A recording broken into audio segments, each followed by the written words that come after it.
Today I'm speaking with Scott Staples. Scott, thank you so much for joining me today. You are welcome. Thanks for having me. I know a little bit about Scott, but we're going to kind of get to know him together here. Scott was born in Massachusetts, but he was raised in South Bend, Indiana, and his dad was the pastor of their church. And well, I'm sure we'll hear more about that shortly. And you have three siblings, one biological, two adopted, and you spent 2.5 years in Las Vegas serving with Youth with a Mission, which I've heard about but never did anything with personally, but heard lots of things about them growing up. And he also graduated from Moody Bible Institute in Chicago and then from Fuller Theological Seminary there in Pasadena.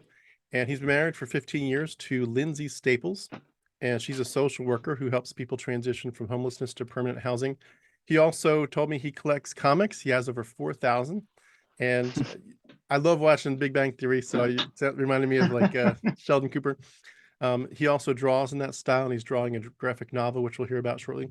And they also have a bull terrier mix named Olive. So that's what I know about you so far. What do you do for a day job, and then tell us anything else about yourself. Uh, I actually just recently quit my job, but I tend to just work in a warehouse setting most of the time. And I was working nights and it was just getting to me, so we decided to move would be best. And yeah, other than that, I'm an avid reader. I love reading. But yeah, reading, drawing, listening to music, those are like my main three things that I love to do. Awesome, awesome, very cool. And I'll ask you again, as we did before we started, what is the Lamb of God T-shirt refer to? Lamb of God is it's a metal band, and they are not Christian by any stretch of the imagination. But it was more for shock value that they named their band that. So Nice. So you're not wearing it to profess your faith in Christ today. no, Is it fair to say? Cool. no. Well, It'd be that's what I know about you so far. I'd love to hear your story. I know that's what we're here for. So I'll be quiet here and just give you the floor to take us away. yeah. So I was like you said, I was born in Massachusetts. I currently live in Vancouver, Washington, so I've made coast to coast.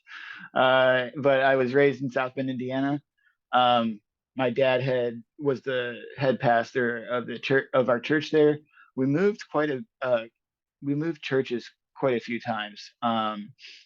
Started off really like we would dress up to go to church and like little ties and all that kind of stuff. And then by the end of it, by the time my dad retired, like our church was like speaking in tongues, flag waving, like all this stuff. I was like, all right. And What was the um, original denomination when you first began being a pastor? uh, I'm he was raised Baptist, but he was part of this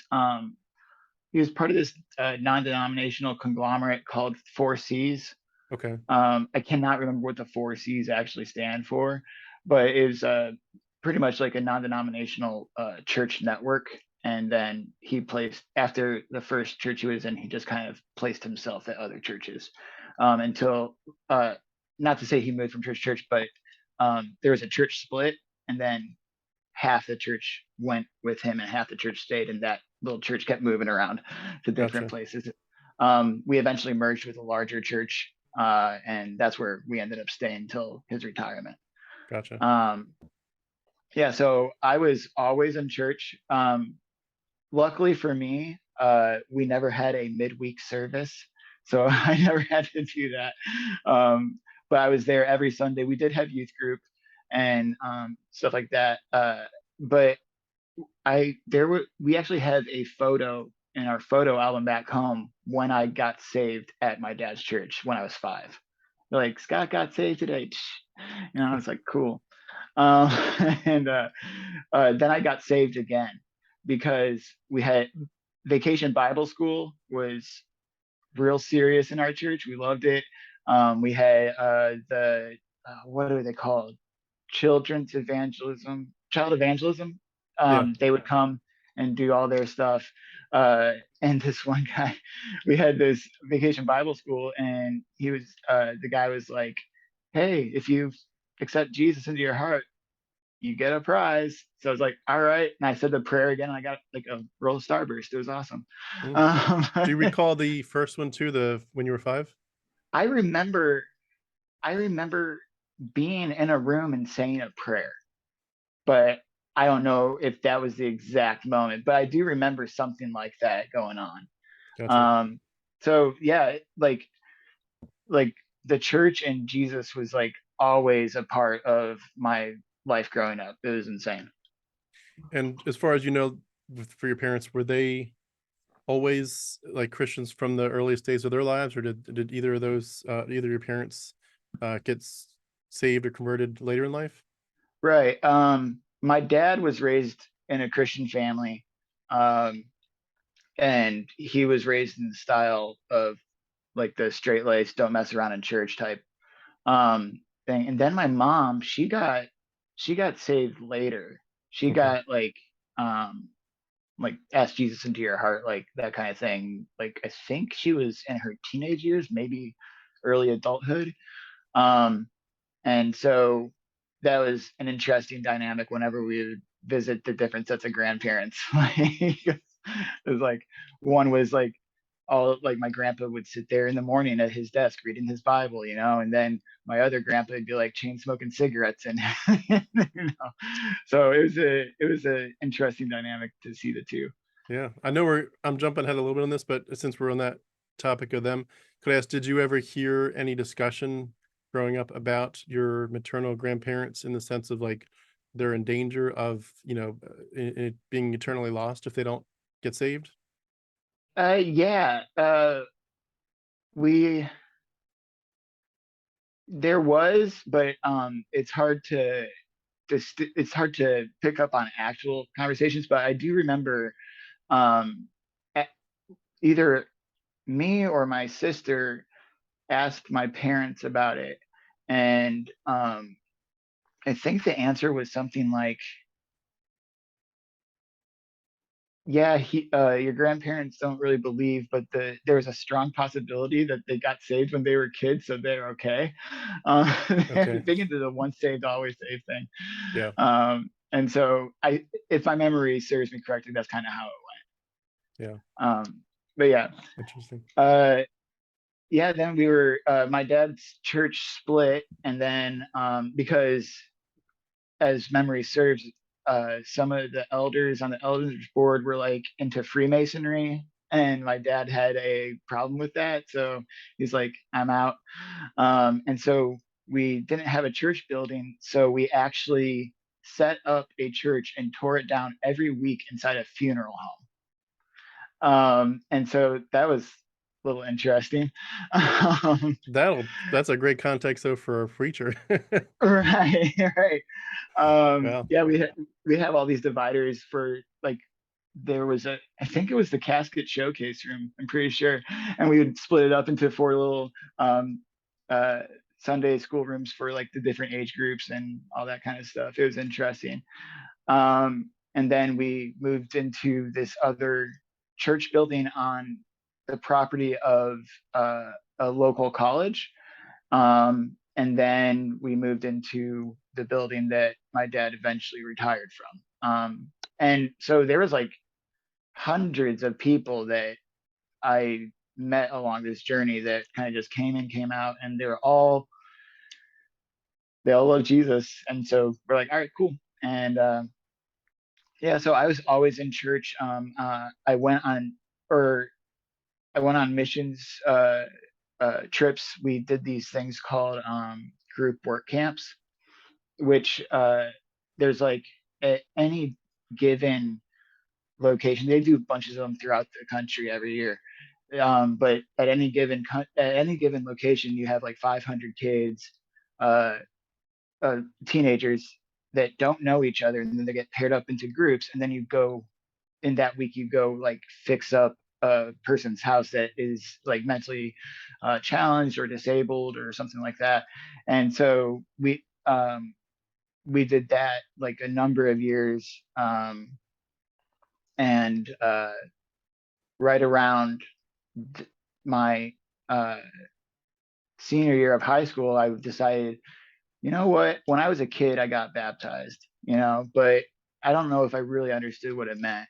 And so I asked my dad and asked my youth leader at the time. I was like, "Hey, I want to like kind of like recommit my life to Christ. So do you think it's weird if I get baptized again?" They're like, "No, that's cool." I was like, "All right." So I got baptized again. Um, and my dad was when he was a very he didn't really have a strong leaning towards the doctrine dogma side of Christianity. He was more of a, hey, everybody is loved by Jesus and everybody should love Jesus. Like that was his thing. Like most of the fire and brimstone stuff I got was either at the hands of like my Sunday school teachers or the Christian school I went to growing up.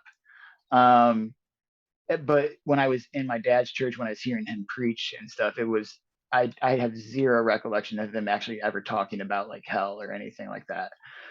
We Mm. definitely believed it. We knew that's where we were going if we didn't follow Jesus, but it was never like the forefront of his preaching or um, anything like that. When you did Uh, that recommitment, mhm. did your dad baptize you? No, my youth leader did. Okay. Uh, Did you feel my like that dad, was, I'm sorry, go ahead. when I first got baptized, my dad did it, and then later it was my youth leader. Okay. Did you feel like at that point when that happened that there was any noticeable difference in terms of just your psychological makeup or how you were feeling about the world or about your relationship with God? Like, did it feel different, or did it more just feel like an important, event to actually do it, to honor God and obey the word? But like, did it Right. feel different at all? Um, I think it did in the moment, like, all right, now that I got this, like I'm committing my life to Jesus. Now I just have to figure out what I'm supposed to be doing with that commitment. So that initial excitement of where where am I going from here? Like that was pretty cool. But Yeah. it wasn't like a clouds parting type thing. Mhm. But I definitely did feel like a rejuvenation of like my quote unquote call or whatever.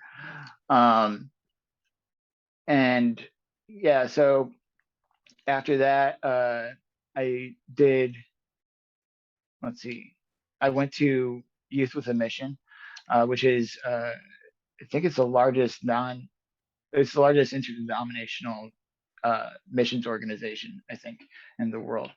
Um, and I went on a discipleship training school with them for 5 months, which we in a classroom type setting we would learn about like the attributes of God and how to evangelize to people. And then we would go out on the strip a couple times a week, and we would like go and like share the gospel to people and pray with people and put on dramas and all this kind of really annoying stuff. And uh, then after that, I went back home and I was kind of floundering for a little while. And my mom suggested that I go on staff with Youth of the Mission. So I applied to be on staff, and they told me to go back and pray about it. So, because I was a pretty wild young man, and so I prayed about it, and I thought I heard God say, "Hey, look at this part of the Gospel of Luke." Or something like that. And so I did, and it just happened to be the crucifixion story. And so I called the director back in Las Vegas. And I was like, well, this is what happened. And I feel like God's telling me if God could give up his only son for my salvation, I can give up 2 years of my life to work with you guys. And they're like, okay. So I joined them on staff. And so I eventually staffed 3 of the discipleship training schools. And at the end of the classroom period of that school, you do it for 3 months. Then the next 2 months, you go overseas to apply what you learned. Like so, on my discipleship training school, we went to Egypt, and then the I went overseas once out of the 3 times I staffed a discipleship training school, and we went to Amsterdam, England, Scotland, and Ireland. Uh, and then while I was in Las Vegas, on top of being on staff for these schools, I also was in charge of a after-school homework club called Hang Time for inner city kids, which was pretty wild. But it was a very fulfilling time in my life. Yeah, and then Can I ask you a few questions I about that yeah. while Oh I was yeah, go ministries? ahead. Did you ever get a chance to share the gospel with someone personally? And did you, if so, did you have any responses that you would have called an actual acceptance of the gospel? Oh yeah. Um, it didn't happen until my last day of outreach while I was in England. We went to this school where one of our contacts was a teacher, and they had a religion class. So they had us come in and explain Christianity essentially. And so I was doing the majority of the talking, and uh, I think I said, one of the kids raised their hand after I was done talking, and they're like, "So we've been taught this our entire lives, but this is like the first time it actually kind of made sense to us." I was like, "Oh, okay. Well, if you'd like, we can like talk after class in the hallway." And the teacher's like, "No, you can't do that." I was like, oh, "Okay." And so there's like a park across the street from the school, and seven of these kids, um, they're all like 12-year-old boys, and they just start asking me questions and stuff. And I was like, well, if anybody wants to, make that decision, we can pray right now and all that kind of stuff. And so they're like, yeah, let's do it. And so I led these seven kids in the sinner's prayer essentially. And then they were like, so are we ever going to see you again? I was like, probably not, but when we die, we'll all be in the same place, so I'll look you up. Like that kind of a thing. And I think about that day probably once a week. I'm Hmm. like, oh no, what did I do? At the time, it probably Yeah. felt like a mountaintop experience. Like, Oh this my is what I've gosh, been yeah. praying for. Yeah, exactly, because it was like you can imagine like doing ministry on the strip. It's you don't have like the best luck, you know. But and so you get shot down like all these times and stuff. And like our entire outreach to Europe was kind of like that too. But then that last day, like all of a sudden, seven kids like all come to Jesus, and we're like, woohoo! And I wish I could take it back. So, Yeah, I'll bet. I did want to ask if we could to go back a few steps to earlier when you were first presented with the gospel. You mentioned at age 5 you accepted it, in age 8, and then again when you were later in your teenage years. What do you remember about what they actually, how they defined that? Like, if someone, um, say you were in your teenage years after you'd really been, committed to the Lord, and you've been baptized again, and you were ready. You might not have been in ministry yet, but you knew what it meant to be saved. And someone said to you, "Hey, I'm not sure if I'm saved. How do I get to heaven someday, or how do I have peace with God?" What would you have told them based on your what you were taught? so I was taught that when uh, you're born in sin. You're already born damaged, essentially. And when you and those sins are keeping you from one, uh, being in a relationship with God, and that real and not being in that relationship with God is going to send you to hell. And so the um, the the holy plan was Jesus comes down um, to live a perfect life, so that he can be a perfect sacrifice for the covering of your sins. So if you believe that Jesus is God and that he was on the cross for the forgiveness of sins and covering all those blemishes, if you believe that, then one day when after you die, you're gonna go to heaven and live with him and no more tears, all that kind of thing. Um, so that's how it was presented to me. And uh, like again, it wasn't like a whole lot of like hellfire stuff coming, at least from the my dad's church side of things. It's um, that came mostly from the schools that I went to, but it it was very interesting um, growing up in that world because like a lot of people like at the schools I went to and things like that, they would preach the hell thing so much. And I was like, yeah, but if you believe in Jesus, then it's not a big deal. Because that's how my dad taught it to me. Um, and then just the two different views of it and how they were both preached at differently was a little confusing to a young guy, but um, yeah, that's how the gospel was essentially presented to me.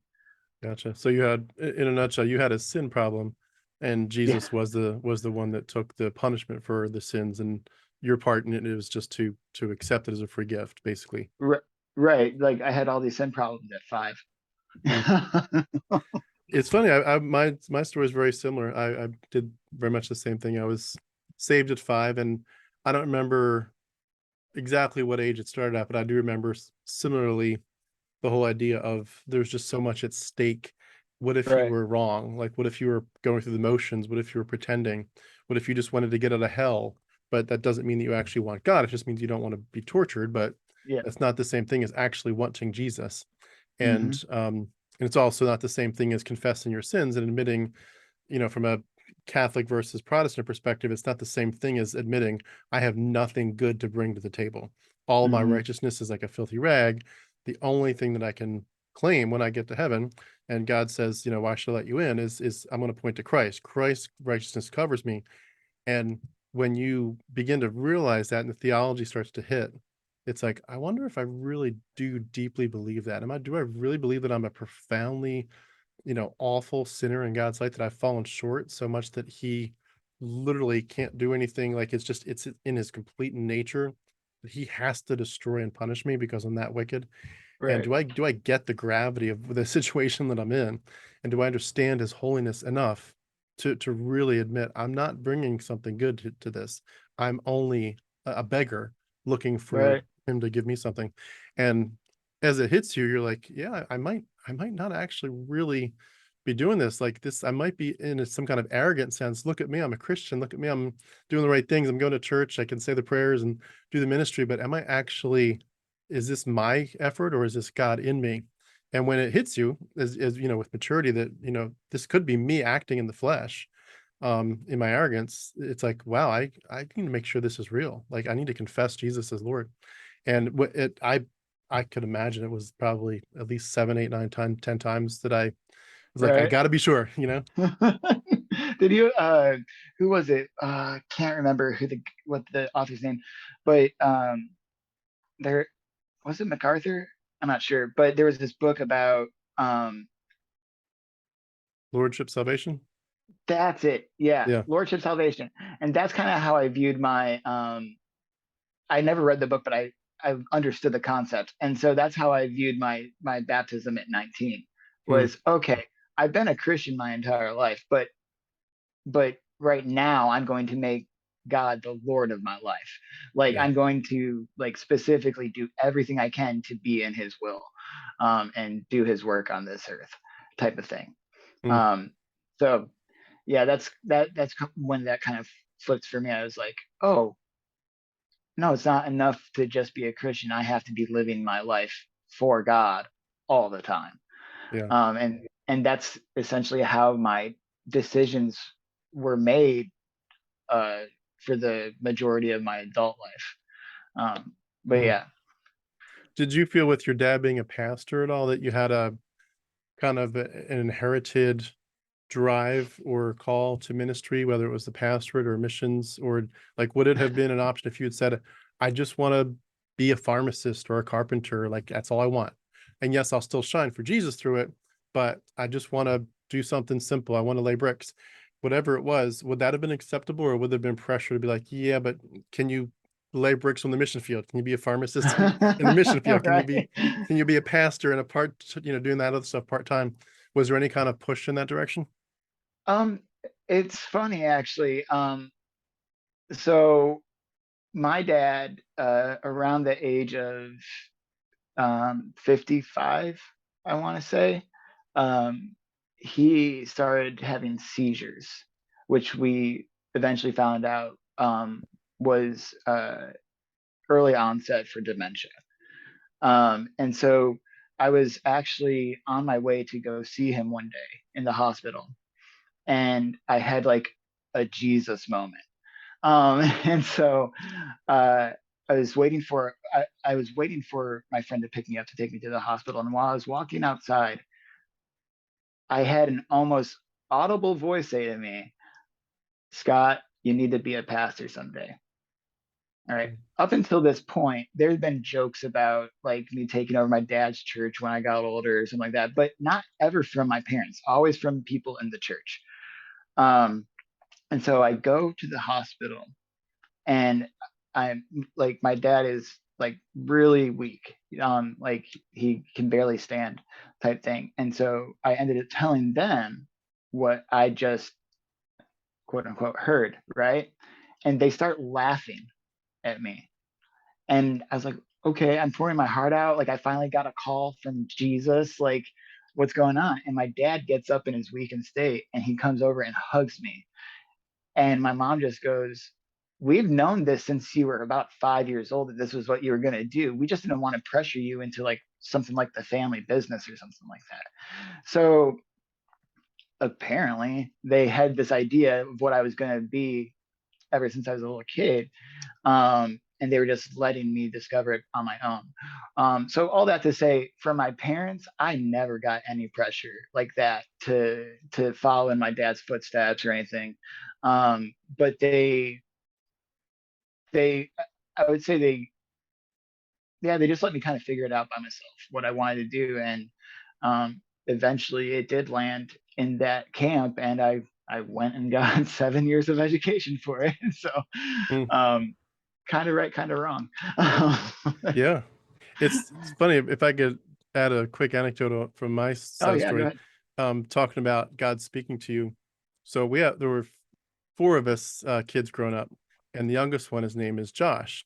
And this, if he ever watches this, I don't think he would. He's very much a Christian. I don't think he would care what I think about. But anyway, his name is Josh, and as he was about to be born, I remember being in the hospital and so forth. And my dad had to, like, it was labor sometimes goes on for a while. My Right. dad had to slip out at some point to get something at the store and come right back. And he did, and he came back plenty of time before the baby was born. But they were debating at the very last few days, like, what are we going to call him? Like, what is the name supposed to be? And they just weren't sure. And they were like, this is really weird. Like, we have to put something on the birth certificate.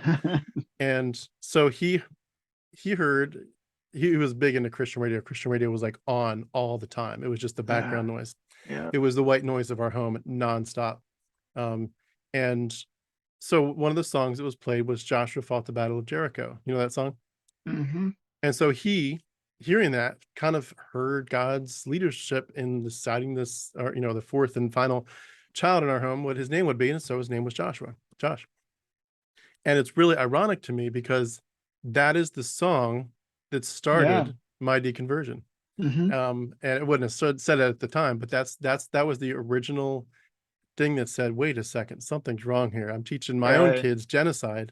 And that's a story from the time, but it's in my, if anybody wants to watch my videos, I'll put the link beneath ours for my story. But in a nutshell, like, that's what kicked it off, to say, do I really want to pass on to my kids the idea that I'm defending, completely defending Right. a genocidal God and a genocidal human response in obedience to him, which, of course, expands out to, stoning people and Right. child brides and land theft and all that stuff. But it's weird when, God spoke to my dad, and that exact same song took me back out of it all. It's crazy. Right. Yeah, I when I talk to people about my deconversion stuff, I actually mention your story quite often because mine was similar. Like it happened like in an hour. Like because I glommed onto this one thing, and so I was like, oh well, that's it. That's crazy. Well, I do But want like, to. I'm sorry, huh? go ahead. Oh, I was just gonna say like, but like the whole like idea of we're teaching a song to kids about genocide Like that was really, that's the stuff that always disturbed me as a kid, because especially like when we had like VBS, Vacation Bible School, with like child evangelism. I remember distinctly like this one picture book they were showing us or whatever, and this like 12-year-old kid like getting hot oil poured on their arm because they didn't want to renounce Jesus Christ. And I'm just like, why are you showing kids this? Like, it's not good. Especially but I always think back, now that I have deconverted, I think about like all those things that we just thought of as Bible stories, and the good guy always wins and all this kind of stuff. It's wild. Yeah, even something as simple as Noah's Ark, which I think you can still buy as a Fisher Price toy, but like Yeah. that's crazy when you think about that. But well, before we get into your deconversion part, I do want to ask a few quick questions going backwards a little Yeah. bit. Did you ever, like in your quiet time with God, what was that like? Did you ever feel like before that time where you felt like called to the pastorate, did you feel like God was ever speaking to you, or even more generically, did you feel like he was ever opening doors, like where, maybe you had some choice where you could take an electorate in your high school, like you're going to take French or Spanish. Right. You're like, God, which one is going to be more useful to me, and which one do you want? Like, did you feel like God was active in terms of leading you and guiding you at all? And did you, certainly maybe in the biggest sense, did you ever feel like you saw a direct act of God, whether it was a miracle or something where you're like, that was undeniably God working in my life? Uh huh. Yeah, I when it came to like my own personal like devotion and trying to get closer to God, all that stuff, I always felt I was a bad Christian because like I could never, because I have ADHD, and I could never uh like sit still long enough to have a quiet time, and like, and so I would try everything. I would try to like um write letters to God. I would pretend to call him on the phone just to make it more visceral, like all this stuff, and I never got a word from Jesus or anything like that. And so I always assumed that I wasn't I wasn't the one making enough effort, in the relationship. Like, I'm not hearing from God. There must be something wrong with me. Um, that kind of a thing. And eventually I just was like, well, God doesn't speak to me in that way. And that's kind of where it landed. And so it was more like learning about, or trying to get to closer to God. I would just have to do that via reading books. Like that's kind of how I did that. Like I would, if I was really trying to get close to Jesus or whatever, I would like pick up like Helmut Tilika or Spurgeon or something like that, and their words were the ones that, oh, that's what I wanted to say, like that kind of a thing. So but like prayer and stuff like that, like I tried so hard and I could not do it. And then as an adult, having deconverted and stuff, and there's all these questions I want to ask my dad, but I'm never going to because he has like dementia and it wouldn't be fair to him. But I'm like, I want to ask him. I'm like, so I have ADHD, and as a child, like if we were like in the OT times, would you have stoned me for being an unruly child? Like that kind of thing. Like just like put it in their face a little bit. Like these are the implications of what you're actually teaching people. So, but yeah, when it came to my like own personal faith, like I had such a hard time with it because like all I ever wanted was like a mentor to guide me in how to be a godly man, or how to eventually become a godly minister. And I could never get a good mentor. Like that's all I asked for. I'm like, okay, you can't even provide that for me. Like you're really just making me like doggy paddle in the ocean here. So, but I just chalked it up to, well, this is how God wants to speak to me. And like some people he just like speaks to, and it just like is a very visceral thing, and some people he just makes work hard for it, I guess. And that's kind of just where I landed on it. And then for the most part I was just okay with it. Hmm. So Did you um, feel guilty about the ADHD, like times when you wanted maybe your volition was there, but as they say, what is it? The spirit is willing, but the flesh is weak. That Right. sense of like, all right, my siblings or friends are easily spending 20, 30 minutes a day in the word, 2 or 3 minutes, and I'm looking at the squirrel, as the cliche goes. Do you feel guilty? Like maybe that is an indication of your lack of being committed to the Lord? I wouldn't say it was like an indication of me my lack of dedication to God. It was more just like frustrating than anything else. It's just like, why can't I do this? But at the same time, it also helped a little bit because I was like, well, I can't even pay attention to math. So, uh, so it was more of a, well, I'm gonna try. I know I'm gonna fail, but let's just get it over with, and Mm, like, hey Jesus, I tried. Maybe you should turn up the volume on your end a little bit more. Um, crazy. so yeah, I never felt that it was like a moral failing on my part. Yeah. So I was gonna reflect for a second on what you said a few minutes ago too about the stoning thing. mhm, Remember, I think I've if you've heard many of um my podcasts, you've probably heard this before, but I haven't said it too many times, I don't think, but I may have mentioned it once or twice before. But when I first deconverted, and my wife was a Christian and still is very much a Christian, and she, doesn't care one iota about, what I think about any of the Bible or whatever. But when we don't talk about it much right now because it's a very sensitive topic, obviously. But when I first deconverted, there were a lot more conversations, mhm, and one of the interesting things at the very beginning was that some of the conversations were right in front of the kids, which wasn't my favorite way to do it. right, But I think it was her way of trying to say like, look, kids, I'm fighting for Jesus and daddy's fighting for not for Jesus. He's against God. And I felt bad about that. I didn't want them to be privy to some of those discussions. But one of the very earliest, like within the first week of my deconversion, um, the question came up, but like you said, like, would you stone your kids to obey right. Yahweh?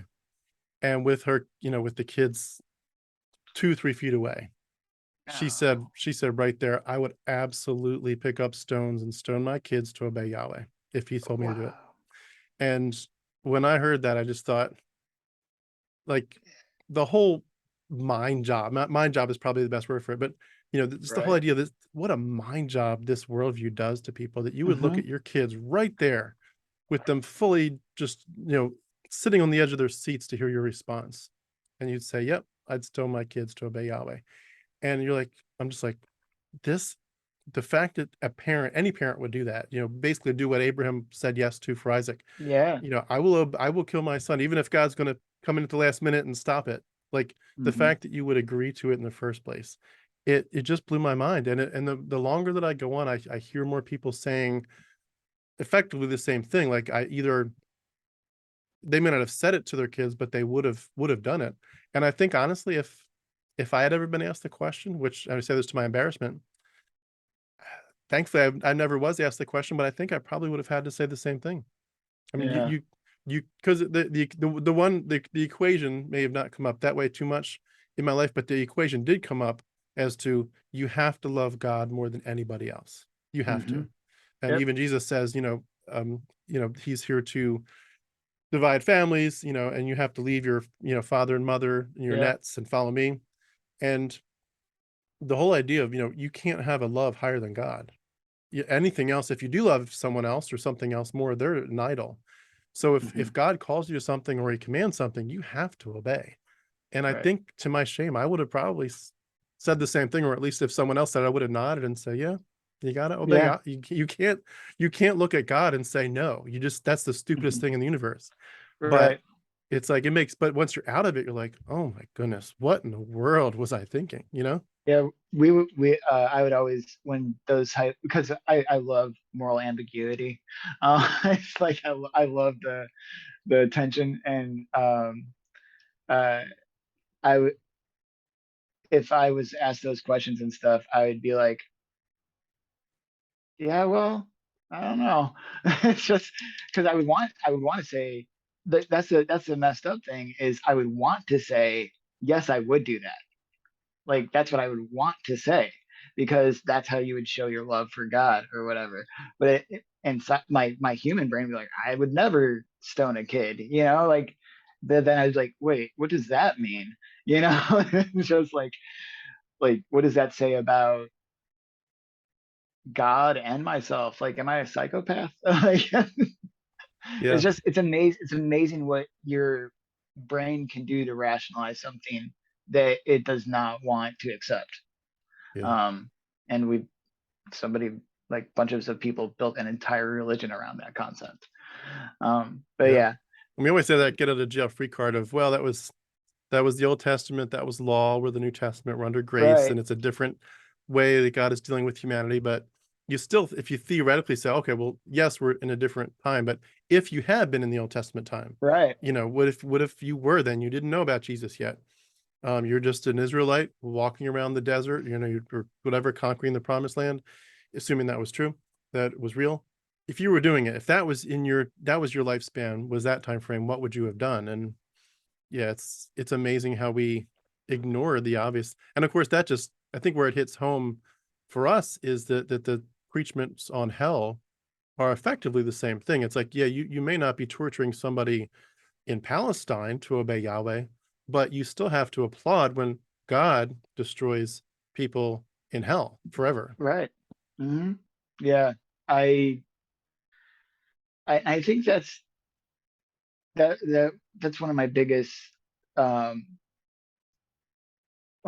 problems with like arguments for Christianity is the far-reaching implications of what they're saying, and they don't really ever think about it. It's like Yeah. what you're saying is that that God who created you, like, thinks that you should be considered superior to somebody else just because you believe him, or believe in him and stuff like that. And like even this the I'm hoping no one would actually stone their kid like following Old Testament law that close, because there are some weird cults out there. But like the implications of just saying, yeah, if we were in that time, I probably would. Like, what? Like, it's not good. And then people online will be like, well, they're trying to do like a Jefferson Bible type thing, and like, oh, I love Jesus, and so I'm gonna follow. I'm like, Jesus, if you believe that thing, also commanded that. You know, Jesus is God. God was at the beginning of creation. He knew all this stuff, and he chose to make his legal system essentially all about killing and mutilating people. Like like they don't get that. There's a disconnect there that they will not even approach as as a rational human being, and it drives me Yeah. bonkers. It's crazy. And it seems to be the driving force between a whole bunch of the liberal progressive Christianity, where they even say things like, I want my Christianity to be more like Christ and less about the Bible, or Right. some version of that. And I even asked one pastor, talking about the genocides and so forth, and I said, do you really believe, like you just said, if Jesus commanded that this is the one we should be following and worshiping, even if he died for us, that he commanded genocide a long time ago, um, would you really want to teach that to your kids? And his answer, which shocked me, was, I don't actually believe that God commanded those things. I think those were like, this was man's futile attempt to explain what happened. Yes, the genocides happened, but men wrote these books, but they were explaining Uh, it as if God had commanded it, but he hadn't really. And he said, right. honestly, if God actually, if the real God commanded that stuff, I wouldn't believe in him either. I wouldn't worship him. And I was like, but he, you're not Right. reading your own scripture, but it says he Right. does. And so basically they're doing, like you said, the Jefferson stuff, where it's like, I want this verse and that verse, but none of this. And, some of column A, but none of column B. And it's like, you can't do that, because eventually you come up with just like there were a lot of Christianities at the beginning, Hmm. you end up with this situation now where you can make up your own Christianity, whatever way you want to slice and dice it. And Yeah. there's a lot of people, even I live about 10 minutes from a very big church called North Point Community Church with Andy Stanley, Charles Stanley's son, Okay. and here in Alpharetta, Georgia. And he's famous for putting the emphasis, like we need to put the emphasis on the New Testament, on Christ. The Old Testament's like forget about that. And of course, the theological conservatives are up in arms, like, what in the world are you thinking? This is such an unbiblical perspective. But it's like that I agree with the conservatives in the saying you are in fact ignoring a huge chunk of the Bible Yeah. because but you're doing it because you recognize the problem. This isn't right, and your only cringeful response is to say, well, let's just write that off or ignore it. And it's like, Skip it. but that's where Jesus comes out of the Yahweh story. You can't, and Jesus even, like you said, I am the Father of one. I've not come to destroy the how does it go? I've not come to Uh, I'm it's been the a verse, while. what verse I'm referring to.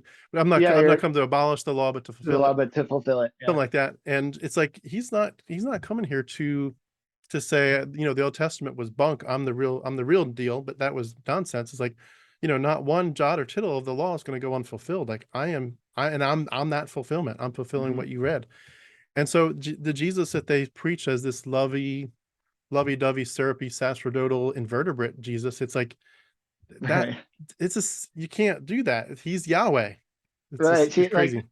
that's how I like when your pastor friend who was talking about like kind of like just not acknowledging it essentially. Like I think all the time about that. Like, how do you not see that this is the same guy? Like, you can't piecemeal your theology that way because if so, if he thought that this was what happened, but then just attributed it to God, that means you're attributing genocide to God that he never commanded, and he still allowed that lie into his holy book over and over and over again. It makes no sense. Yeah. And the fact that he would be able to foresee through history that many, many Christians would have used that as a justification Mhm. for whatever the Crusades or their genocide. It's like, you could have stopped this and you didn't. And you say you're not the God of confusion, but it looks really dicey. Right. Um, It's just so many contradictions and stuff. And it's amazing, and you probably know this as well, but because you went to school for it too, but it's amazing the linguistic gymnastics you can do to make something make sense. You it know? is. They have that And wonderful world mystery. how much too, I think you'd second this, but how much Christian schools that teach you to go into ministry, how much they just ignore a whole bunch of other issues where, and I've beaten a dead horse here, but like I went to Lancaster Bible College and Bob Jones. I didn't one single time hear them talk about the Book of Enoch. I mean, that's Mm, crazy to go through four plus years of ministry preparation. And then I went also to New Tribes Mission, but it's like not a single person talked about the Book of Enoch. Like, are you kidding me? And once I right, learned how it related to the New Testament, I was just floored. right. But it's like, you guys are ignoring an awful lot of stuff that eventually, and the problem to me with, if you were on their side, the problem to me is if they really want to say, well, we're defending the truth and we're preparing, our young people for ministry. The problem with that is when you ignore some critical information, whether it's about Enoch or about evolution or whatever, the age of the earth, about comparative mythology, the Epic of Gilgamesh kind of stuff, when you just ignore that and they eventually find out anyway, but they don't find it out from you, the conservative Christian who can interpret it correctly. They find it out from these liberals or just from reading it online. It's like it blows their minds and like, I should have been told this stuff. And Hmm. like that's not fair that you kept this from me. And I think that's they're shooting themselves in the foot is my point. Because they're like, when you find out that they kept stuff from you, you're like, what else are you keeping from me? Right. Hmm. Yeah, I didn't. I actually heard about the Book of Enoch at Moody, I think. Um, but it was more so like we never had to read it, but it was more so mentioned like this is why this book didn't get into the canon. Yeah. Ta-da! That's it. Like, all right, it's Don't look behind the amazing. curtain. There's nothing No, here. exactly. There's no wizard. You don't want to know how the sausage is made, but um, yeah, I. It was funny because like in hindsight, I play. Uh, I can see how I played devil's advocate a lot in college, and like I That's was good. actually I told while I was at Moody, like a number of people told me that I'd be a pretty good atheist because I just bring up all these points. I'm like, yeah, but did you ever think about this? Did you ever think about that? Which they hadn't. And I'm like, you need to, if you can't teach this to a 7-year-old, you probably need to rethink some things. that's If you ever that's think of how. that those things you mentioned, break them down. That'd be good to read that. Can I Yeah, can I ask yeah. Go ahead. before we get into? I know we're going to dive into your deconversion shortly, but where were your siblings with all this as you were growing up? Were they also coming to faith in Christ and Christians? I know you said you had one biological and two adopted siblings, but Mhm. where were they all with this? Well before the deconversion for you. Uh, my my two sisters were were fairly serious about Jesus and stuff in different ways. They're very different individuals. Um, they were fairly, especially my older sister, Katie. She eventually went to do work with Youth with a Mission as well. Um, always part of like the uh, worship team at church and stuff like that. Um, and my other sister, she was, I love Jesus, but I don't really want to do anything for him. Like that wasn't, not that she wouldn't do anything for him, but that wasn't her goal. And my brother did not want anything to do with it. He was like, I believe in Jesus, but I don't want to go to church. I don't want to go to youth group. Like my parents would punish him by making him go to Mm, youth group. Uh, and that's so, so sad. yeah, but then he eventually got into a really like it's hard to use words that I would describe from really like now he's in a really good place with God. I'm like, is it a good place? So, but he's leaned on Christianity pretty heavily for the last couple of years, and it's been doing good for him. So, but yeah, I'm the first one to I think leave the flock on that. Gotcha. Well, I want to come back to that in a little bit and hear how they've all responded, but I do want to ask too, just in terms of your timeline, when you graduated from Moody and then from Fuller, how many years were there in between that and when you got married? Oh, I was already married. Okay, during Yeah, college or seminary? before both. Oh, before. Okay, Yeah, I didn't go to Bible college until I was 27, okay. and I got married. I got married at 25. And so yeah, my wife actually when strange story, but when I came back from Youth with a Mission, my dad saw that I was like really floundering. I was in a bad spot. I was like borderline alcoholic. Like I just did not know how to regulate myself. Um, and so my dad picked me up and took me out to breakfast one day, and he goes, and he had this missionary friend in Kenya. Like I've known him since I was 3 years old. His name was Steve Kabasha. He passed away a couple years ago, but my dad suggested that I leave America and go work for Steve at an AIDS orphanage in Kenya for 5 years. I was like, all right, cool, let's do it. That sounds amazing. Um, and so then, so I was planning to do that, and then I ended up meeting my wife at a bar. We got engaged a week and a half after we met each other, and we got married 2 months after that. And so my dad was like, maybe you should just focus on Lindsay right now and put the Kenya thing off to the side. And so I did that, but I was like super serious about Jesus and wanting to do something good for him. That Lindsay was actually a lapsed Catholic, and a lot of stuff went on in her life, and she essentially gave the finger to God. And then she was like, when she met me, she was like, well, he believes in God. And if he can believe in God, then maybe I should give him another chance. And so she actually recommitted her life to Jesus after getting into a relationship with me. So, Mm, um, that's yeah, amazing. that it's been a wild ride. And just one step back, how did you all meet? I there's a pub, an Irish pub in South Bend called Fiddler's Hearth, and she was a waitress there, and I was a regular and stuff like that. She would say hi to me every once in a while. I played open mic night, and then one day I stumbled in there drunk out of my mind, and I asked her if she wanted to go to my house to watch a movie, and she said no, and we went out to coffee instead. And then 15 years later. It's amazing. So she got saved and serious about the Lord through you. Mm-hmm. And would you say that it was like she was going to be on board with the idea of you being a pastor or a missionary? Or Oh yeah. Okay. Mm-hmm. Gotcha. Yeah. She was on board with it, but she's like, I'm not going to be a stereotypical pastor's wife. I'm like, I don't want you to be. She's like, I'm not teaching Sunday school. I'm like, I don't want you to. Like, I was like, if a church hired me, they did not hire you as well.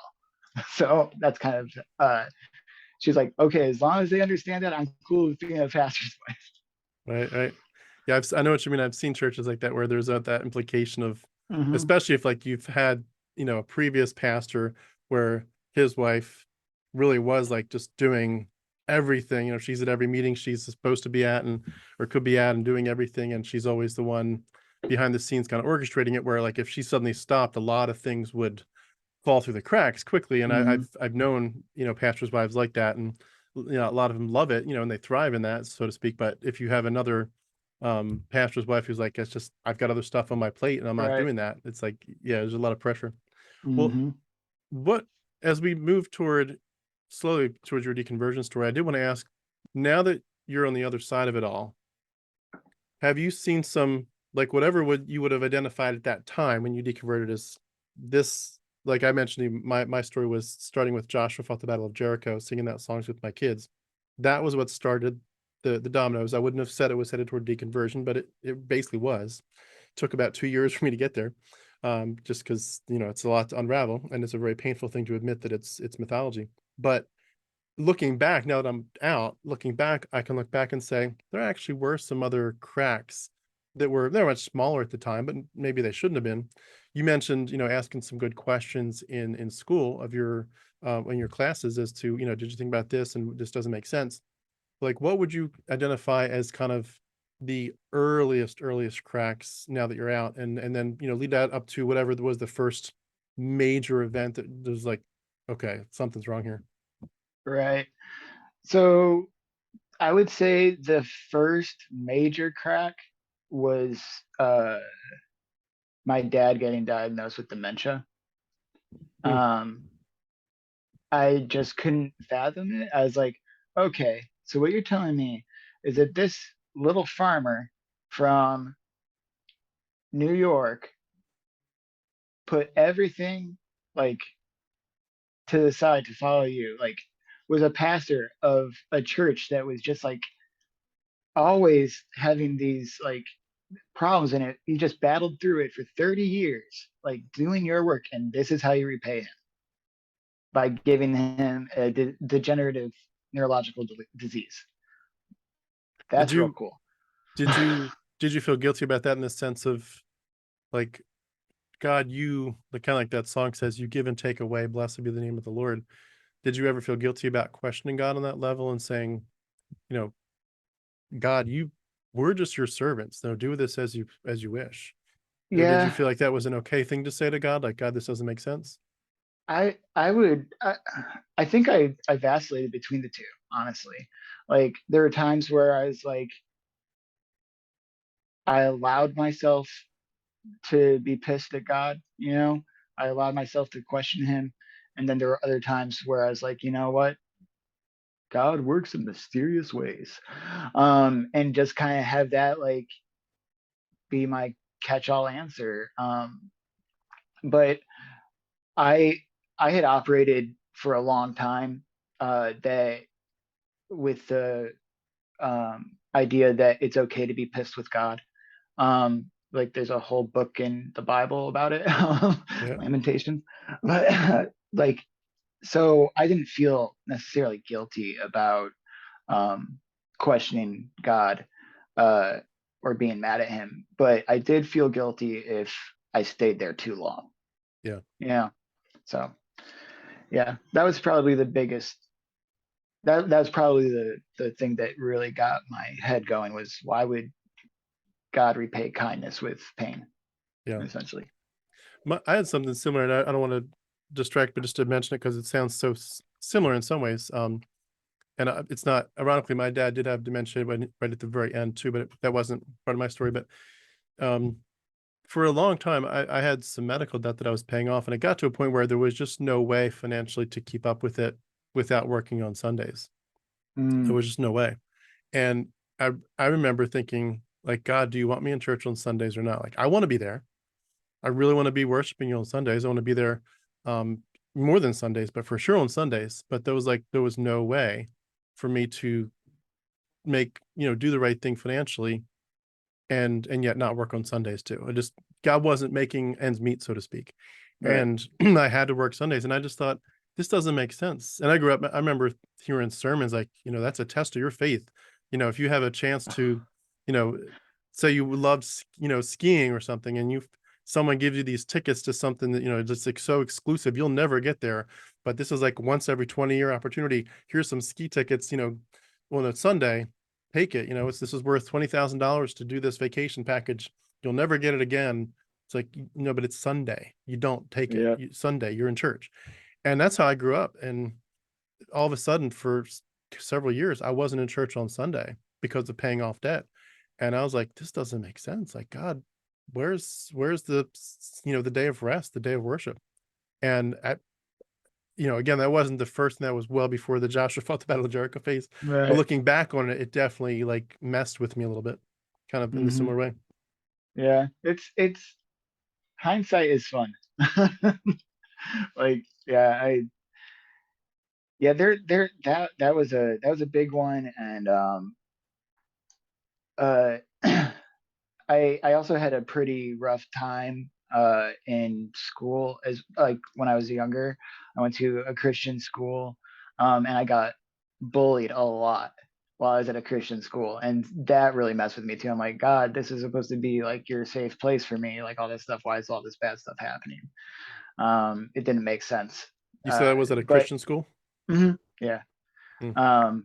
yeah, it was not fun. But to the point where my parents, I was going into high school, my parents told us that we were going to go to a public school.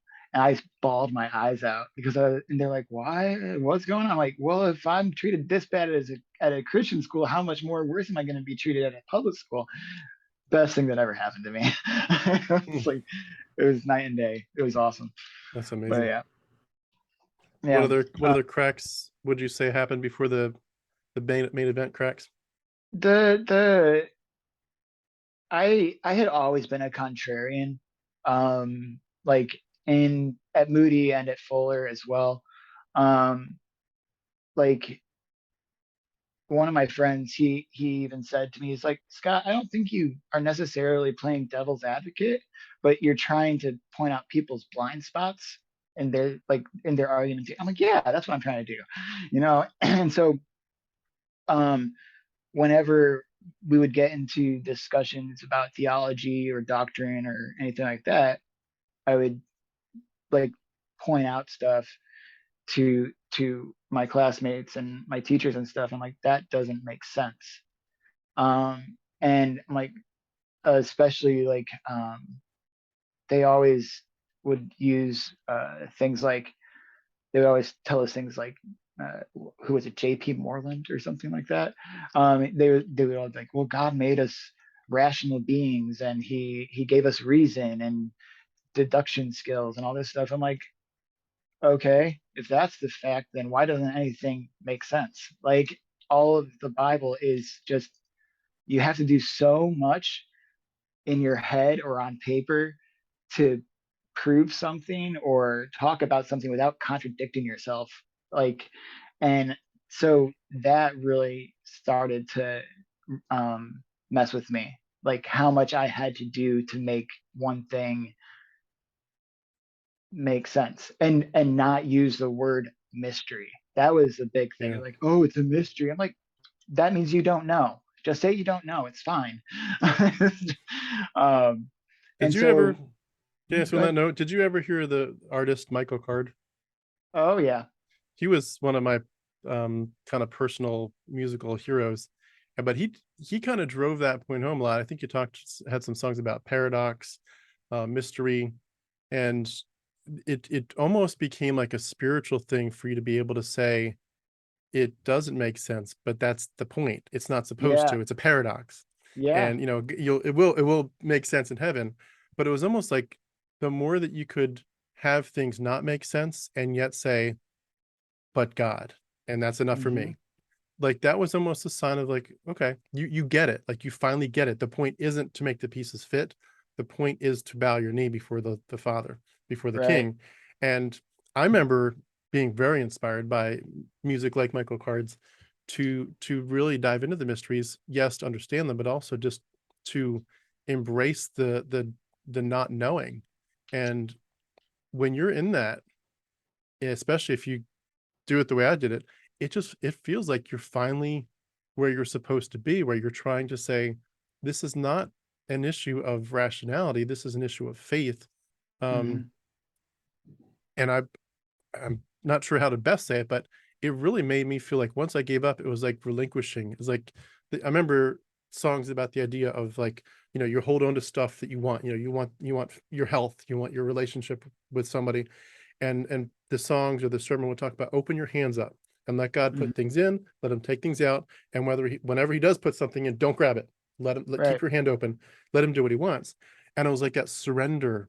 And it was almost like to what you're talking about, it's like a mental surrender to say, God, I surrender to the fact that Hmm. this is a beautiful thing. And I don't know if you've heard that sermon illustration of like a tapestry where, like, if you're looking at the reverse side of it, it just looks Hmm. like a bunch of random threads and there's no Right. picture. But then you flip it, it's like, oh, there's a whole Yeah. beautiful picture there. And it's like once you surrender to that mentality, it doesn't have to make sense anymore. And that's a scary place to be. I'm just saying.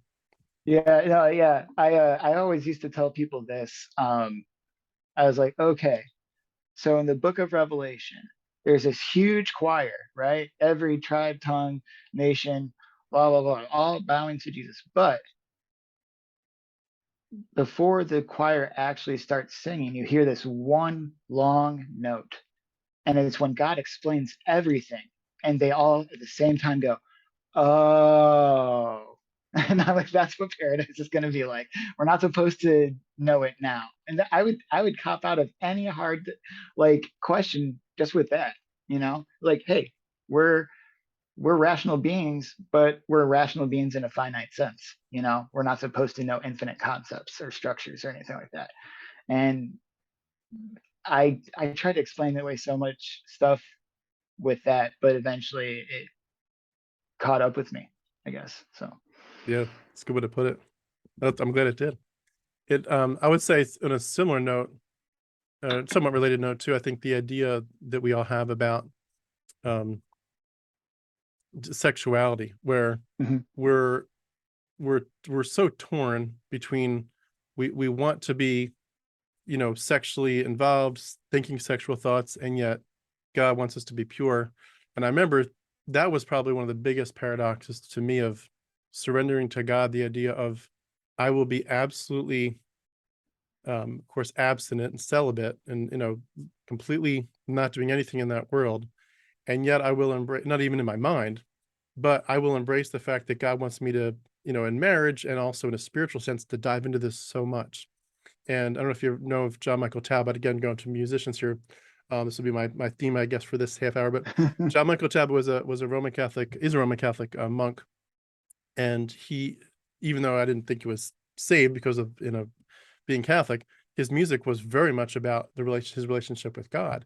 And he and Michael Card were also friends, which is how I got introduced to John Michael Talbot. But he introduced me to this world where the ancient ascetics and the ancient monks and so forth, they would write this extremely erotic poetry, and you'd read it and you'd almost be like ashamed, like, oh my gosh. But it wasn't about a man and a woman. It was about Christ and his church. That's And you were like, reading about penetration and entering, oh and my I was god. like, but they weren't talking about sex. They were, they were talking about the emotional. But I remember just things like that where you're just like, life is so mysterious and so beautiful, and to embrace these paradoxes is only going to event. It's just, it was almost like you can go to heaven kicking and screaming, saying, "God, this doesn't make sense, but fine, I'll come into your heaven." And then Mhm. you finally get there, like with a harumph, like, "Fine, I guess it makes sense." Or you can go in there just ready to praise God, and then when you get there, instead of feeling like you're being pulled kicking and screaming, in a Calvinist perspective, maybe, that it's like you're like, this is what I've been training for. I've been training to get these mysteries to come together, for it to make sense. And because I bowed my knee in my life, this is just, it's everything. The food tastes better now. Right. Yeah, it's like you're preparing for that meal, you know.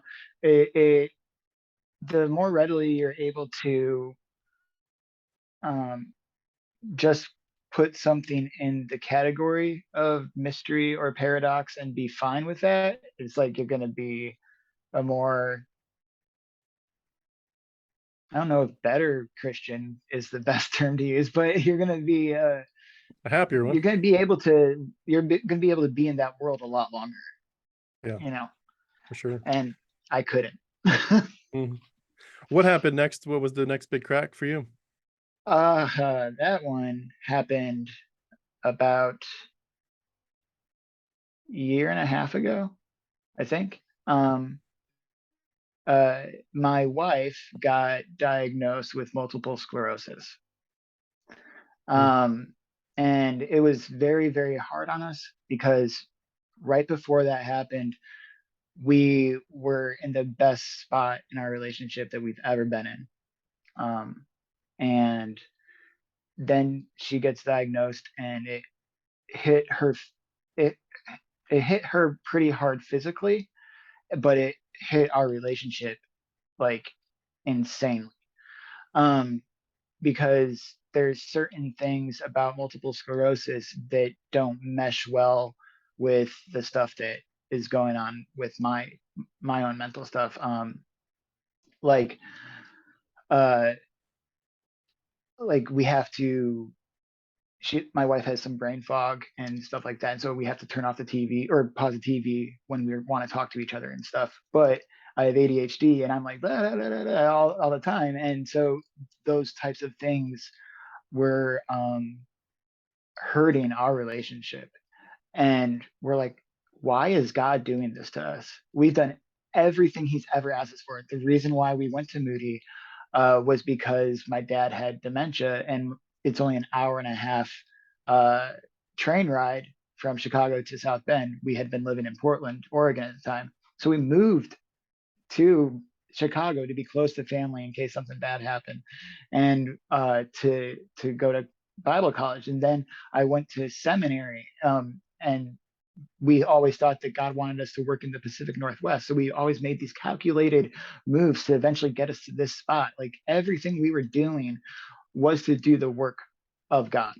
And then this happens. And destroyed, like, it destroyed our lives for a while.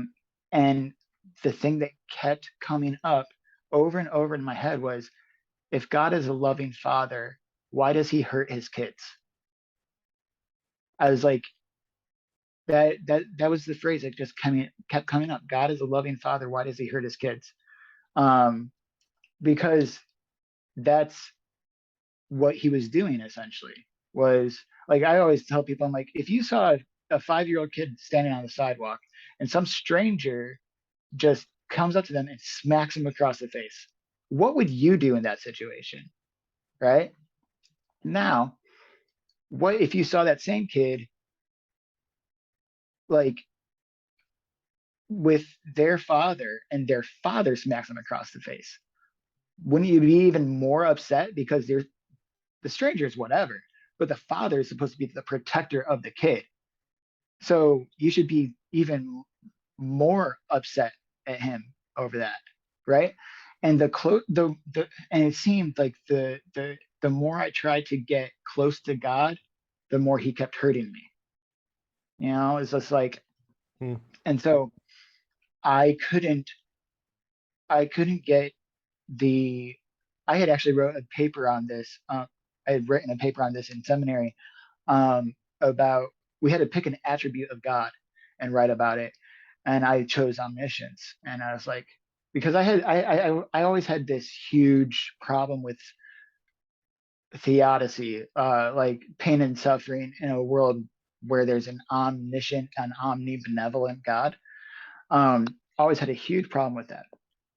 And so I did my paper on omniscience, and I'm like, well, maybe God doesn't know everything, or or maybe he's not as powerful as we think he is, or um, some, or maybe he's not good. That could be a thing. And so uh, I kept thinking about all this stuff, and I was just like, if God is all loving, it says in the Bible, is like God wants us to, Christ came to the world so that we may have life and have it abundantly, you know?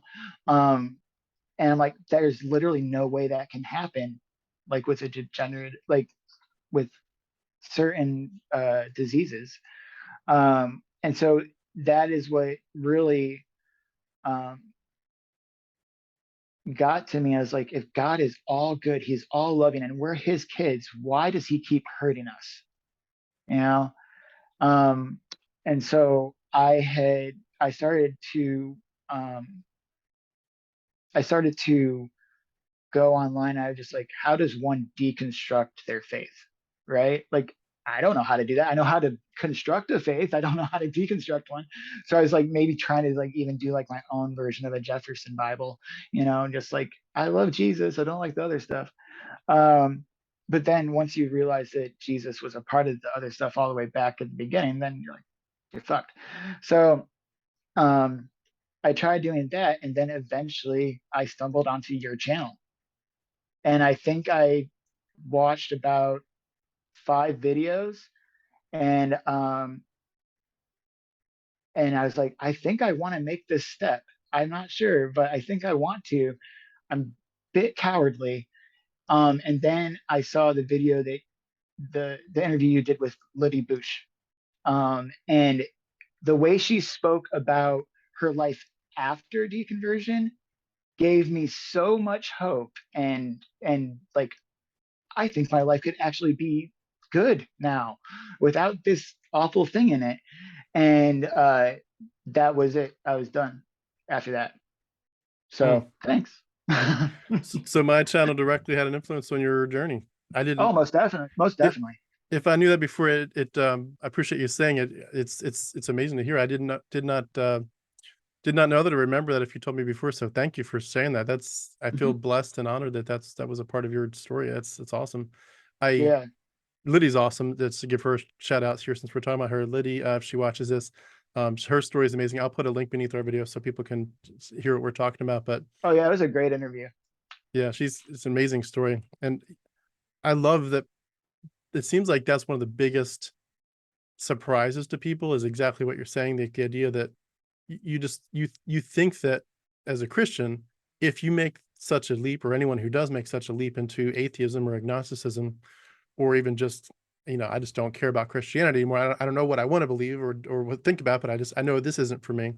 Anyone who makes such a step is basically, it's like you're choosing to blind and cripple yourself on purpose. It's like your life Mhm. isn't going to go any good, well at all. Yeah. You're basically shooting yourself in the foot, and you're ruining yourself on purpose for no reason. The God of the universe has given you so much love and so much grace and patience, and you're basically giving him the finger. It's like, this isn't going Mhm. to work out so well. There's nothing good that can come of this. And to realize none of that's true, to realize that your life is wonderful, and the morality that you were like, I can be a moral person. The morality I had didn't come from Christianity, and it came from my society, and it came from my own conscious thinking through the issues. And to realize that you can be so happy, and Mhm. arguably much more happy. But I do want to ask, just at that point, to throw it back to you to clarify, what was it like what was the actual, you mentioned before, it was like an hour, like what was that hour like, and how did you deal with the, like, oh my gosh, what if this is Satan doing this? Right. What if I'm wrong? What about all the people that profess Christ and say their life is wonderful? Just what issues, what came to your mind and flooded into you at that point as you were dealing with the kind of the final last few straws?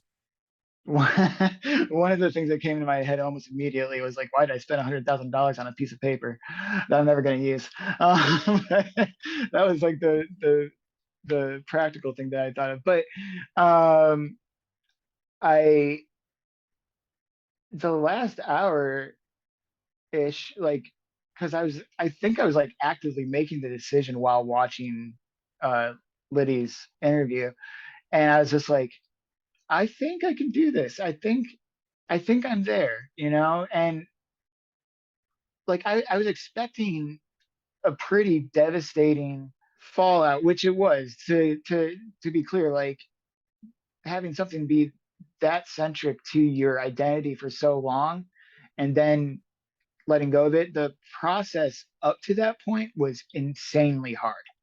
Um, because like everything you do is through the lens of Christianity. Is like, what where am I going to move? What job should I take? What car should I buy? Oh, I don't know.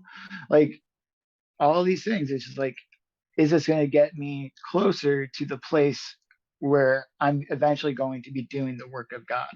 Right. So you always have that in the back of your mind, and you always have that, like, with every intention that you're going to be making, and then going to a place of, oh wait, I don't believe that. That is hard. So I'm not trying to say that it wasn't hard, but once I finally made the decision, I was like, I felt a weight lift off my shoulders like I have never experienced in my life. I felt so at peace, and like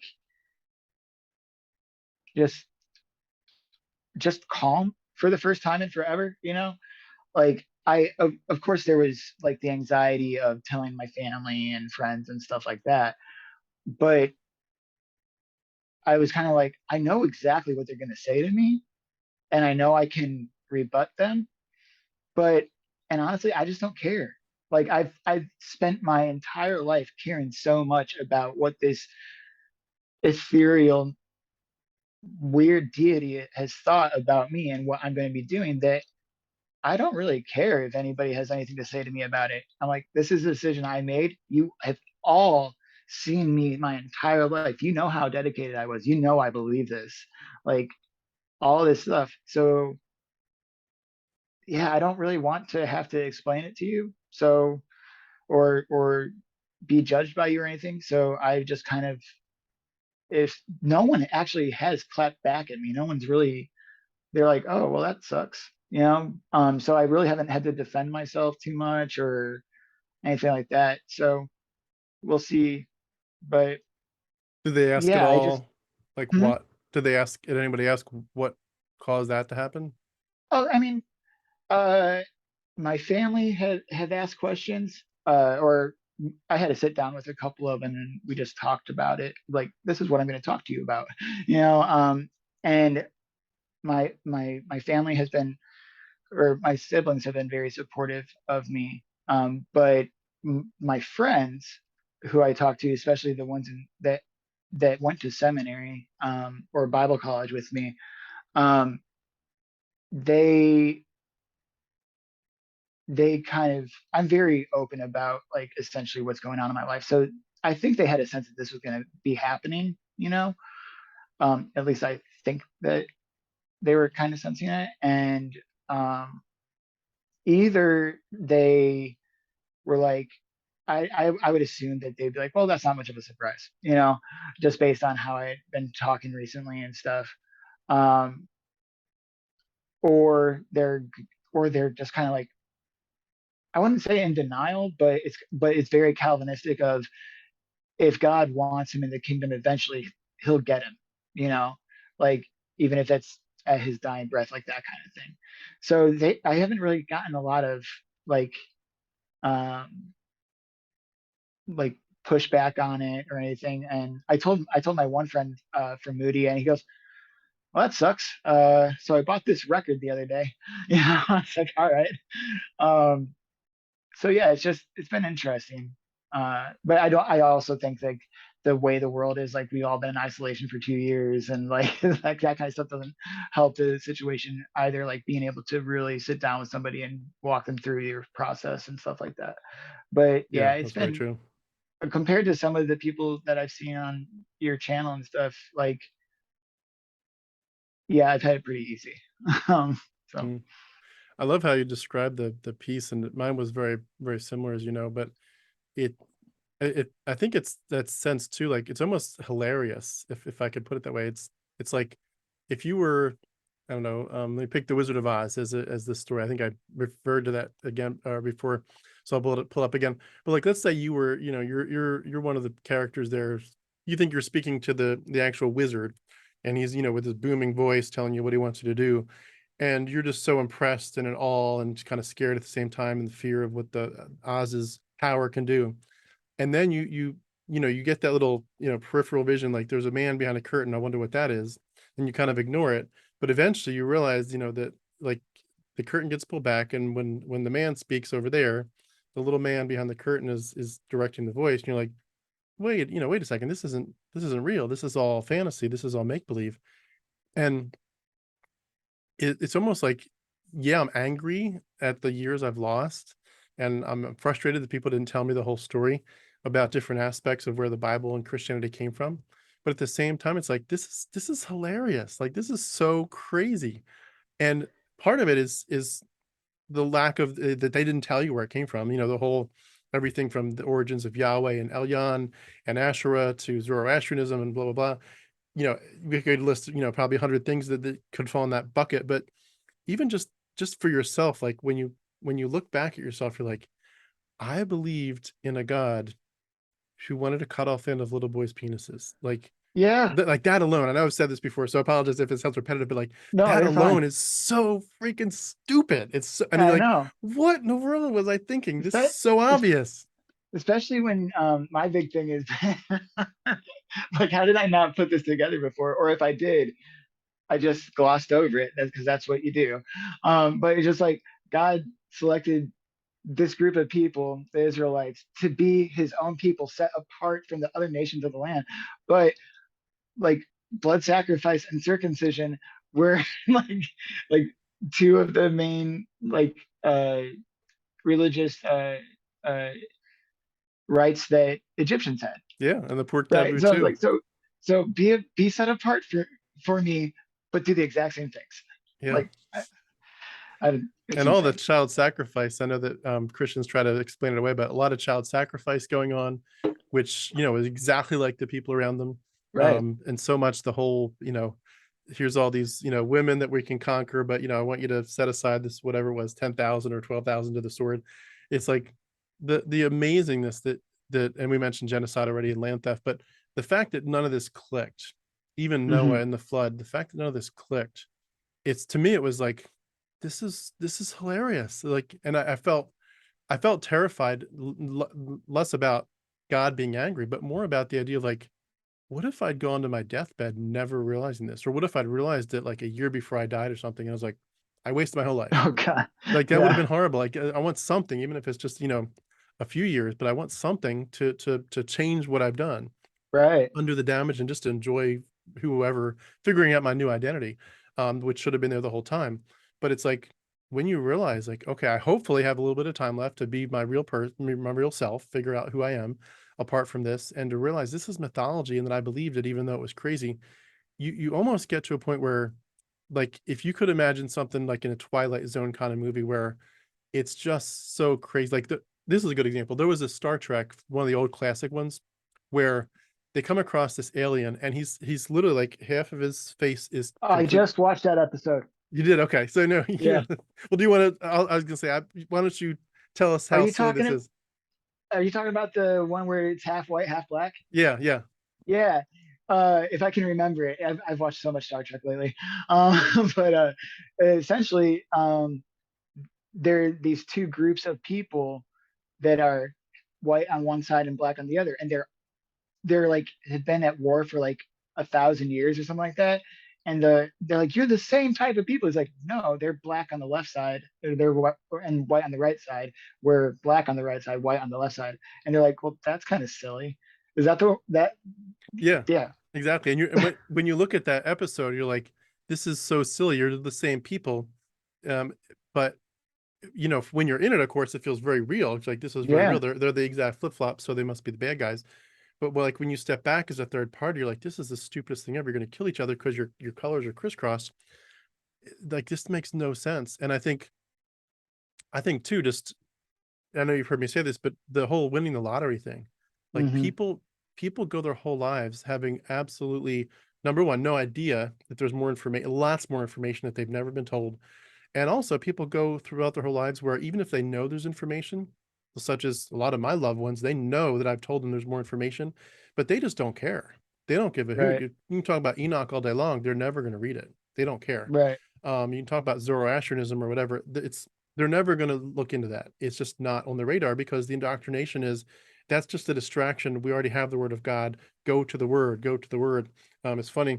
There's even there's a group out in Idaho called Christ Church, run by Doug Wilson, and they have these Facebook groups where it's called I think it's called To the Word, and so they basically have like a thing where they encourage people to read certain sections. So you're reading all of Ruth and first half of this and a few Psalms, and then the next day it's your next scheduled verses. But in these Facebook groups, they sometimes will have people ask a question, be like, I have a question about, First Samuel chapter 12. Like, what happened here? This doesn't make sense. And people will start to dialogue on like, well, you're right, that is confusing. This, and then an admin will literally shut it down and comments with the words, people get back to the scriptures, start reading again. And it's like they're just trying to understand it, but they shut it down and just say, start reading more, read more. And it blows my mind. Like, these are people truly asking good questions. And your Right. only answer is everyone stop talking, open your Bibles again. It'll make sense if you just open and read it more. But I I think did it's feel like I like, won the lottery. yeah, right. Like I don't, I think the more you read your Bible, the more confused you're gonna get. Yeah. Like, like they created a whole type of theology to try to make it like systematic. So they like try to make it make sense. But it's like it's just insane. Like when you were talking about like the man behind seeing the man behind the curtain or whatever, it's like I think that like the longer I go into my deconversion, um, the more I'm just like, how did I believe that? Like, how did I think that I could somehow make sense of this for somebody else? You know, like the chapter in Judges where it was Jephthah that asked asked God, like, hey, if you give me this victory, I'll kill the first thing that comes out of my house or whatever. And his daughter comes out, and so he sacrifices her. I'm like, I actually sat in on a class in seminary where they actually tried to make that make sense. Like, oh, it was a good thing that she died. I'm like, no, it's still bad. Like, it's just, Yeah. I don't. It's like the on the other side of Christianity, you realize that the things that made God great are also the things that made him an evil being Yeah. if he was out there. So my Bible college, they did something somewhat similar, but they were more vague in the sense that they would often leave the questions to you. They would just tell you what theologians have come up with. Like, they'd be like, for Ah, Jephthah's daughter, some people say he definitely killed her. Some people said that he basically replaced her with like a sacrifice, killed a ram or something, killed a bull. And other people say she was a perpetual virgin in the temple. And they come up and they're like, but these are the options that theologians come up with. Next story. And they were kind of deprived us though of the idea of grappling with it and saying not just which one is the best, but do any of these actually, number one, do justice to what's written, and then number two, do any of them make sense? And so I mhm. always felt frustrated at that because we just kind of say it's a mystery. Here's some options that people come up with. You Yep. decide. And it's like there was no way to kind of fight for the at the moment. I wasn't even like you did devil's advocate stuff. I wasn't quite there yet, but I definitely wanted to know, like, well, what's the right answer, and which, you Mhm. know, if she really did kill her, then or the Elisha and the 42 children and 2 bears, like, what Oh are God.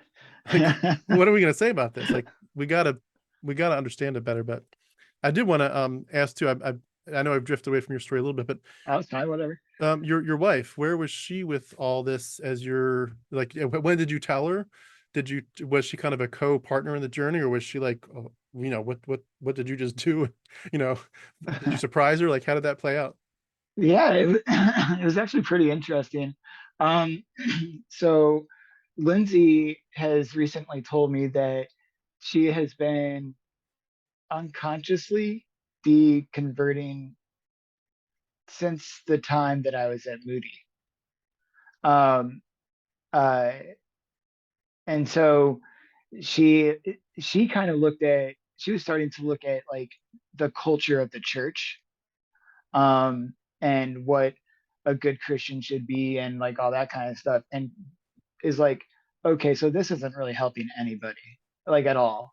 And so that's when she started doing that. And then when then I used to work nights, and so I would get home at like 6:45 in the morning, and she'd be getting ready for uh, work and stuff, and I would just start talking to her about like some of the deconstruction stuff I've been listening to or whatever. And she goes, yeah, yeah, yeah, yeah, yeah. And when I was like, I think I'm done with this. And we talked a long time about it, but it was never a, well, why did you drag me on this journey or anything? She goes, no, I'm kind of there right with you. Like, so it was kind of like this mutual type thing, and that I kind of won the lottery with that, Yeah, to borrow a phrase, you know. that's amazing. I Yeah. I'm sure you could sense that I would say this in response, but I'm a little bit jealous I in a know. good sense. I I mean, that's the ideal, is to have, 2 partners that are willing to, mhm, if not exactly deconvert around the same time, to at least have some kind of respect to say, okay, I'm not where you are, but I'd like to know what led you. What are you thinking through? What were the mhm. pros and cons and arguments? And is there anything you'd recommend I read to understand where you've been, as opposed to what's unfortunately, my experience and very common for people of just like, for the partner to just basically say, if you're not a Christian, screw you. I'm not going to listen to one word of what you've got to say. Right, And I have people reach out to me every week who are in those shoes, and it's heartbreaking, because it's like, if they think that you are basically acting on behalf of the devil, especially as it relates to right. small children, and if they're Mhm, just like, everything you've got to say is so stupid, it's obvious that the Bible is the word of God. Like, you can't make any sense of reality unless you have mhm. a creator, a starting point. There had to be a first cause, a first mover. There has to be a reason. Otherwise, we're just irrational animals, and you have no reason to call the genocides bad, because where do you get bad from? And they Right. just do these whole list of, 5 or 6 big arguments, and there's like, you have nothing to tell me. Like, I don't care what you have to say. I've not Mhm, everything you say is completely irrelevant to reality, meaning to Christ. And it's heartbreaking. It's heartbreaking for me to experience it, and it's heartbreaking for me to read about it from a lot of people. But I love that some people, I do occasionally, I would say maybe one every 20 people I come across says something like, like yours. And it's a blessing from a distance to hear about stories like that, because you just think, you know, just like as when we were Christians, we'd always be like, maybe Aunt so and so that's, a pagan and doesn't believe in Jesus, just maybe someday, keep praying, maybe it'll happen. And we just have this kind of endless patience for God to pull her back to himself. Kind of as agnostics or atheists, we would say, who knows? I wouldn't have expected that I could deconvert. I bet you didn't think you could. And yet oh, here we not a are. million years. In So a million maybe years. maybe there's hope for them, you know? Yeah, I because when I was in youth with a mission, like evangelism was like this huge thing that we always did and stuff, and I absolutely hated it. Like I'm like, besides maybe C.S. Lewis, who is somebody that, like, I couldn't think of somebody off the top of my head that got argued into the kingdom of God. Did not do it. And so I stopped doing it. I was just like, the only way you're going to become saved is if you have an experience, like that kind of a thing. And I've kind of been trying to do that with my deconversion as well. Like, all the people that I would want to tell, like, or argue with about it, they already know who I am. They already know, like, all my schooling and all of this stuff. And so there's no way that I'm going to be able to tell them something that they'd be like, oh yeah, it does make sense. I'm not going to believe in God anymore. It's not going to happen. So what I've done is I'm just trying to remain friends or family with as many people as I can that will accept me for who I am. And maybe one day through some gentle conversation and love, maybe they'll get out of it too. Um, Yeah. but I've I spent I spent too many years trying to get people into the kingdom of God. I'm just kind of like, I'm done evangelizing. I don't care what side it's for. I hear you. I think if I can just be devil's advocate to keep bringing that Oh phrase up, yeah, I think the reason for me to be more aggressive in it and involved, and I've honestly I've got ambitions to be much, much, much more involved. I just don't have time at the moment, but I do want to get there. But I think when with having four small children, I do see this very much as a psychological warfare. oh And yeah, just like if you were to look at countries at war that do it, or even political parties within a country that do it. I think especially as relates to the next generation, especially with small children, that psychological warfare is very much a real thing. oh yeah, And I want to be involved in that. Like I want to be smarter than everybody else in terms of how to, not smarter in terms of the origins of Christianity, but smarter in terms of how to um, get people to break out of the brainwashing and the indoctrination. And I feel like that's such a big passion of mine that it's hard for me not to be want to get more involved. And right. I do feel so sad. Like when I see my kids, if you've seen any of the videos with me and my Oh kids, yeah, they're like wonderful. that that's the big deal for them to know, and they know they Yeah. can tell you all about Dionysius and uh Hermes and Helios. But for them to be able to know the origins of Christianity so well, and they're going to know it a lot better soon. For other kids who just they're completely deprived of that information, it truly breaks my heart. Like I almost feel just like I can't sleep at night sometimes. Like Hmm. like if you wake up in the morning and you read some news article, oh, there was some war and something horrible happened, some people got killed, and you just think, well, while I was peacefully sleeping, Right. comfortably in my bed on my pillow, no issues at all, quiet place, good, decent night's rest. People were being tortured in some way and dying, Yeah. maimed. And it's like, can you go to sleep the next night knowing that chances are good that while you're sleeping the next night, people are literally being maimed and killed and tortured at that Hmm. moment while you're trying to get a good sleep? And it keeps me up at night sometimes because I'm like, it's really hard for me to let that go. But in a similar vein, I think not in terms of sleep, but just in terms of like living my life, like there are people, kids being deprived of the information. And I don't just mean in the sense of like whether or not they want to commit their life to Christ, but the stuff that maybe we could dive into next as we wrap up, but just the negative impacts of Christianity, like what it did to you that you have to heal from. And to think Hmm. there's people who are being told, don't trust yourself, don't think sexual thoughts because God's watching and he hates it, and he's angry at you for thinking that about a girl, whatever, undressing her in your mind. And it's like all these issues that people have to undo, or patriarch, men are in charge and women are there just to support the men. It's like all these things, and people, they don't even get a fair shot at a even playing field, and it breaks my heart. And I feel like I want to do something. I think it's like throwing pebbles in sand in the ocean, but it's like we got to do something. But can you, if you want to respond to that, and then also wanted to ask if you could tell me about that healing, like what have you had to heal from as you reclaim your identity? Yeah. It's been really rough. In the like the existential type of way, like who am I? Um, because I did spend like the majority of my life like working towards this one goal, to be in ministry for God someday. And then to one day just be like, oh, the thing that you centered your life around, you no longer believe in. Like it's pretty jolting. I spent many hours just crying my eyes out because I was like, I don't want this to be the case. Um, Meaning you don't want it to be not real. yeah, I to borrow from you, I kind of wanted to be the guy that plugged himself back into the matrix, Yeah. just like, no, that's what I know. That's what I worked for. That's my identity. But I'm not one of those people that can plug themselves back in. So I just had to deal with that and process it in the way that in ways that I thought were the healthiest for me. Um, so a lot of it was honestly just listening to podcasts and watching YouTube. Like, and that helped me a lot. But one of the most fortunate things I have in order to help me through that is my wife, Lindsay. Because she knows me better than anybody on the planet. She knows exactly how I'm going to take things.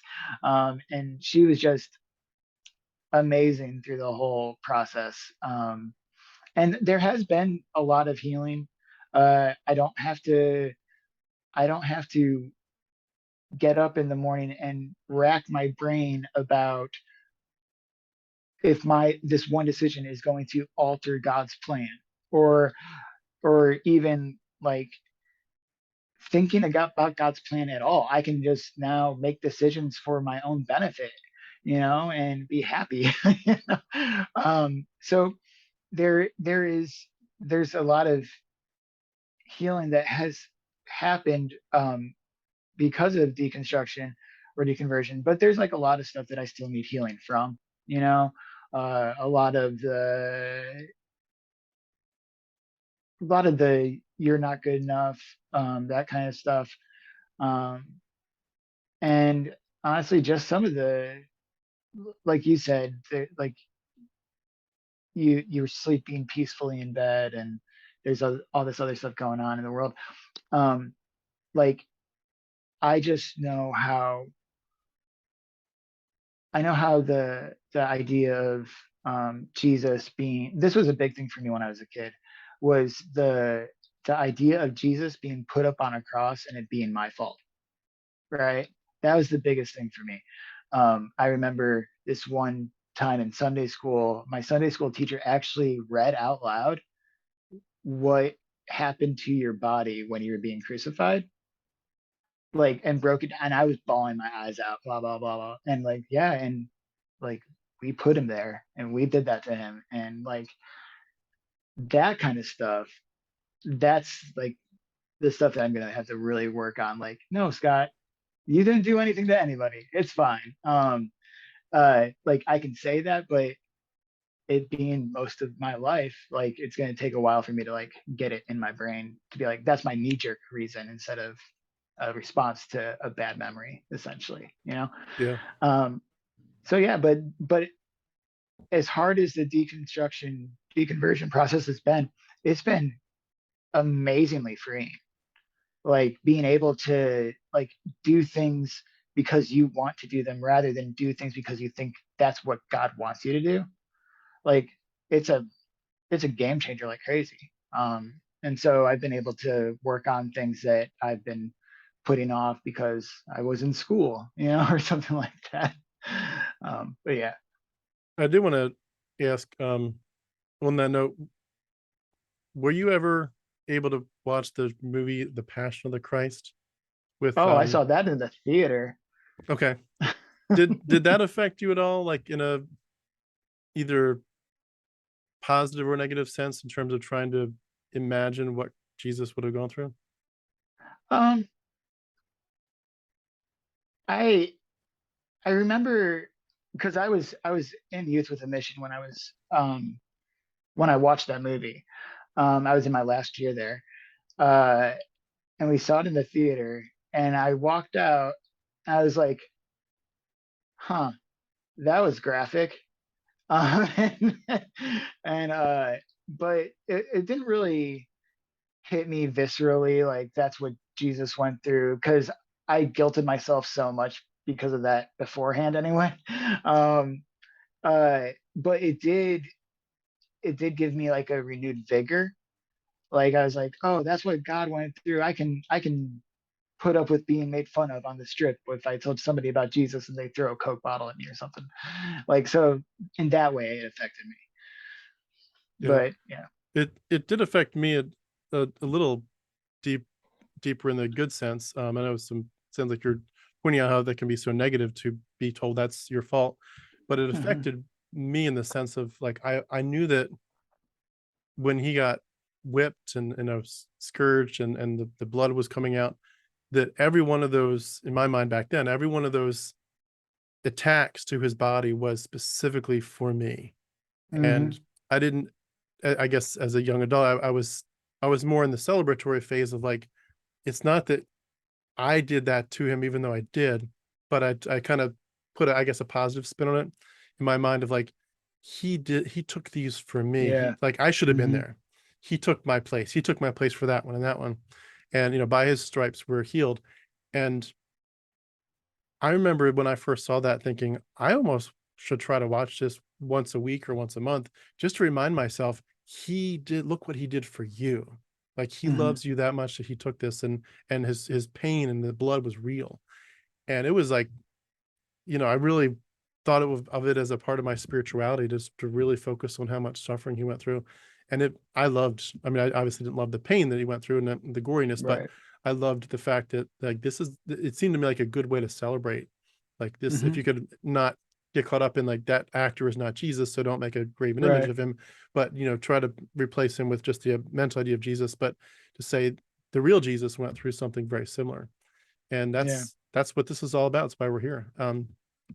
I was curious when as you're healing and you're going through all this, and you mentioned, some of the different questions you had before, and so probably my last question for today, but as you're going through all these different stages, one of the stages that a lot of people go through, and I'm curious if this is a stage that you went through, is less philosophical, about why is God letting kids get cancer at 2 years old and stuff, and does this make sense?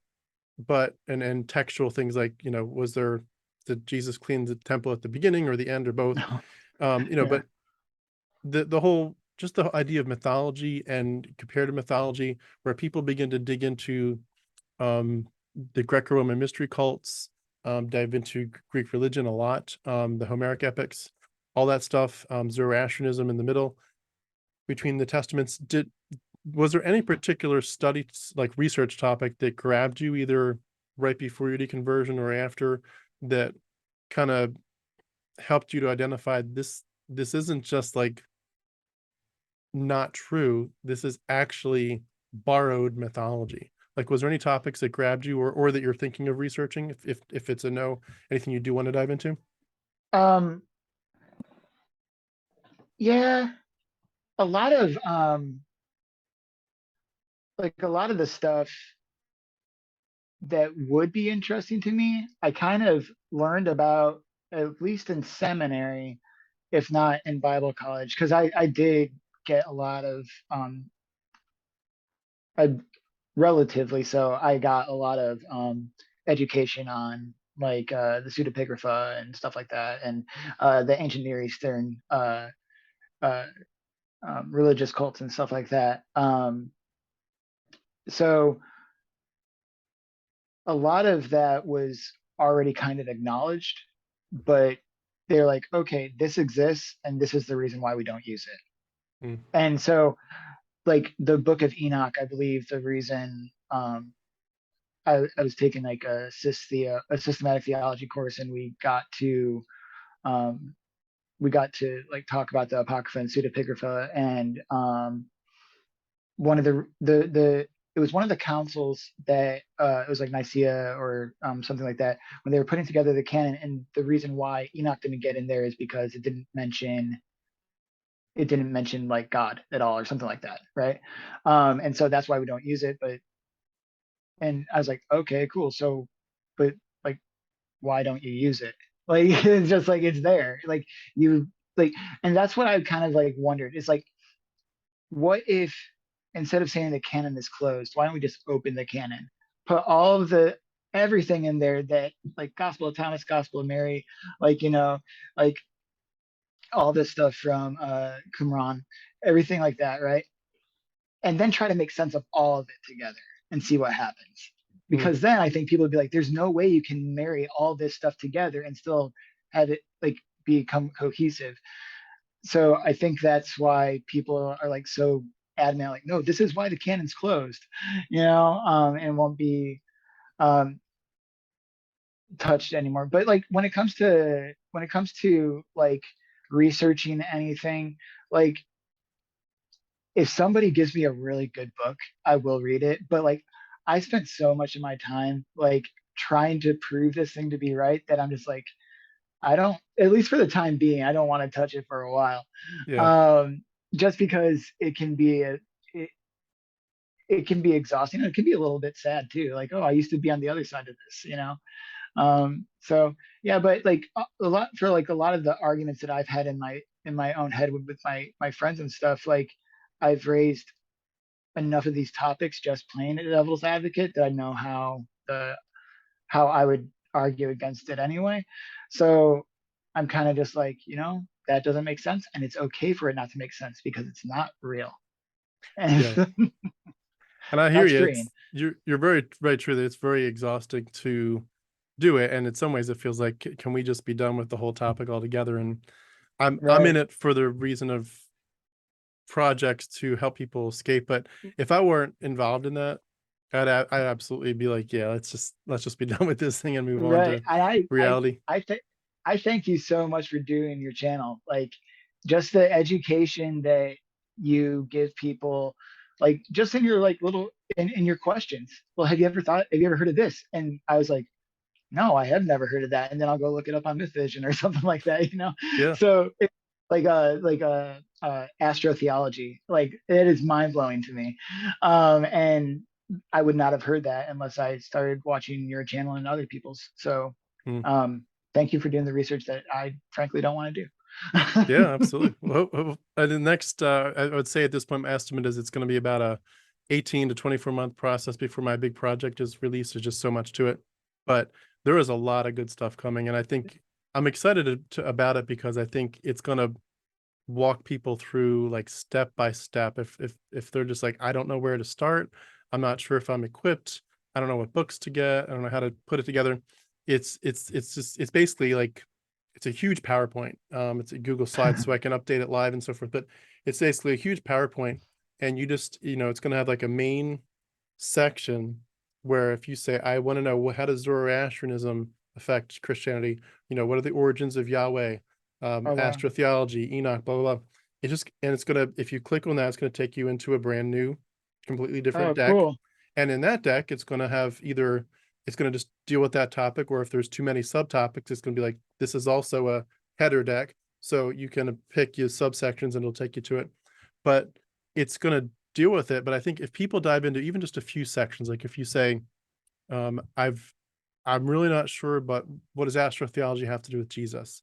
And not in this, bunk sense where it's like that's kind of weird. I'm not sure, but stuff where it's almost too obvious. Like, yeah, Right. that's astrotheology. Hmm. It's going to certainly come up, and once you see it to it, I think what's cool about it is it trains your mind. You're like, Jesus has sends out 72 disciples. Why is it exactly There's 72? There's a 72. reason and why does he say, look for a man, tells the disciples, look for a man carrying a water pitcher, and he'll get us to the upper room. It's like once you start to train your mind for this stuff, it pops. You're like, oh shit, I know what that is. And it Hmm. just, you train your mind and you can't stop seeing it. You see more and more and more. And I'm excited. I think it's going to be very helpful, but I wish I could quit my day job and do it full time, but we'll Right. get there. We'll get there. I'm excited too. Like I've been like ever when I first started watching your channel, I was like, he's doing what now? Like I was like, that sounds like an amazing project. And I would love to read it once it's done. Thank you. Yeah, hopefully I can knock it out of the park before too long. Well, I know I've kept it for a long time. I did want to just ask, maybe as a I know I said last question, but final question. How are you doing now? How are you doing today, and how are you all doing to both with the deconversion, but also maybe just how are you all doing as a couple between the um MS stuff and just family's reactions to you? How are you all doing today? Um, our, we're doing pretty good, honestly. We have we have gone toe to toe with the battle with MS, and it's hard, but we're pushing forward and we're staying positive with it. Lindsay has a great team of doctors that's taking care of her, and so in that sense, we're doing really well. And we're also we're also taking this time, just honestly, just like being conscious of the fact it's Sunday and we're not at church, but we get to spend this time together and feed ourselves that way. Um, Hmm. Spending more intentional time together and stuff like that. So we're doing a lot. We're doing very well right now in that sense. And when it comes to um, our families and stuff, everybody in my family except one, but that's for other reasons, not this reason. I've told, and they met me with either acceptance wholeheartedly, or I don't agree with it, but you're my brother and I'm going to love you anyway. Like, Hmm. so, and so that's amazing. That's the best thing I could have asked for.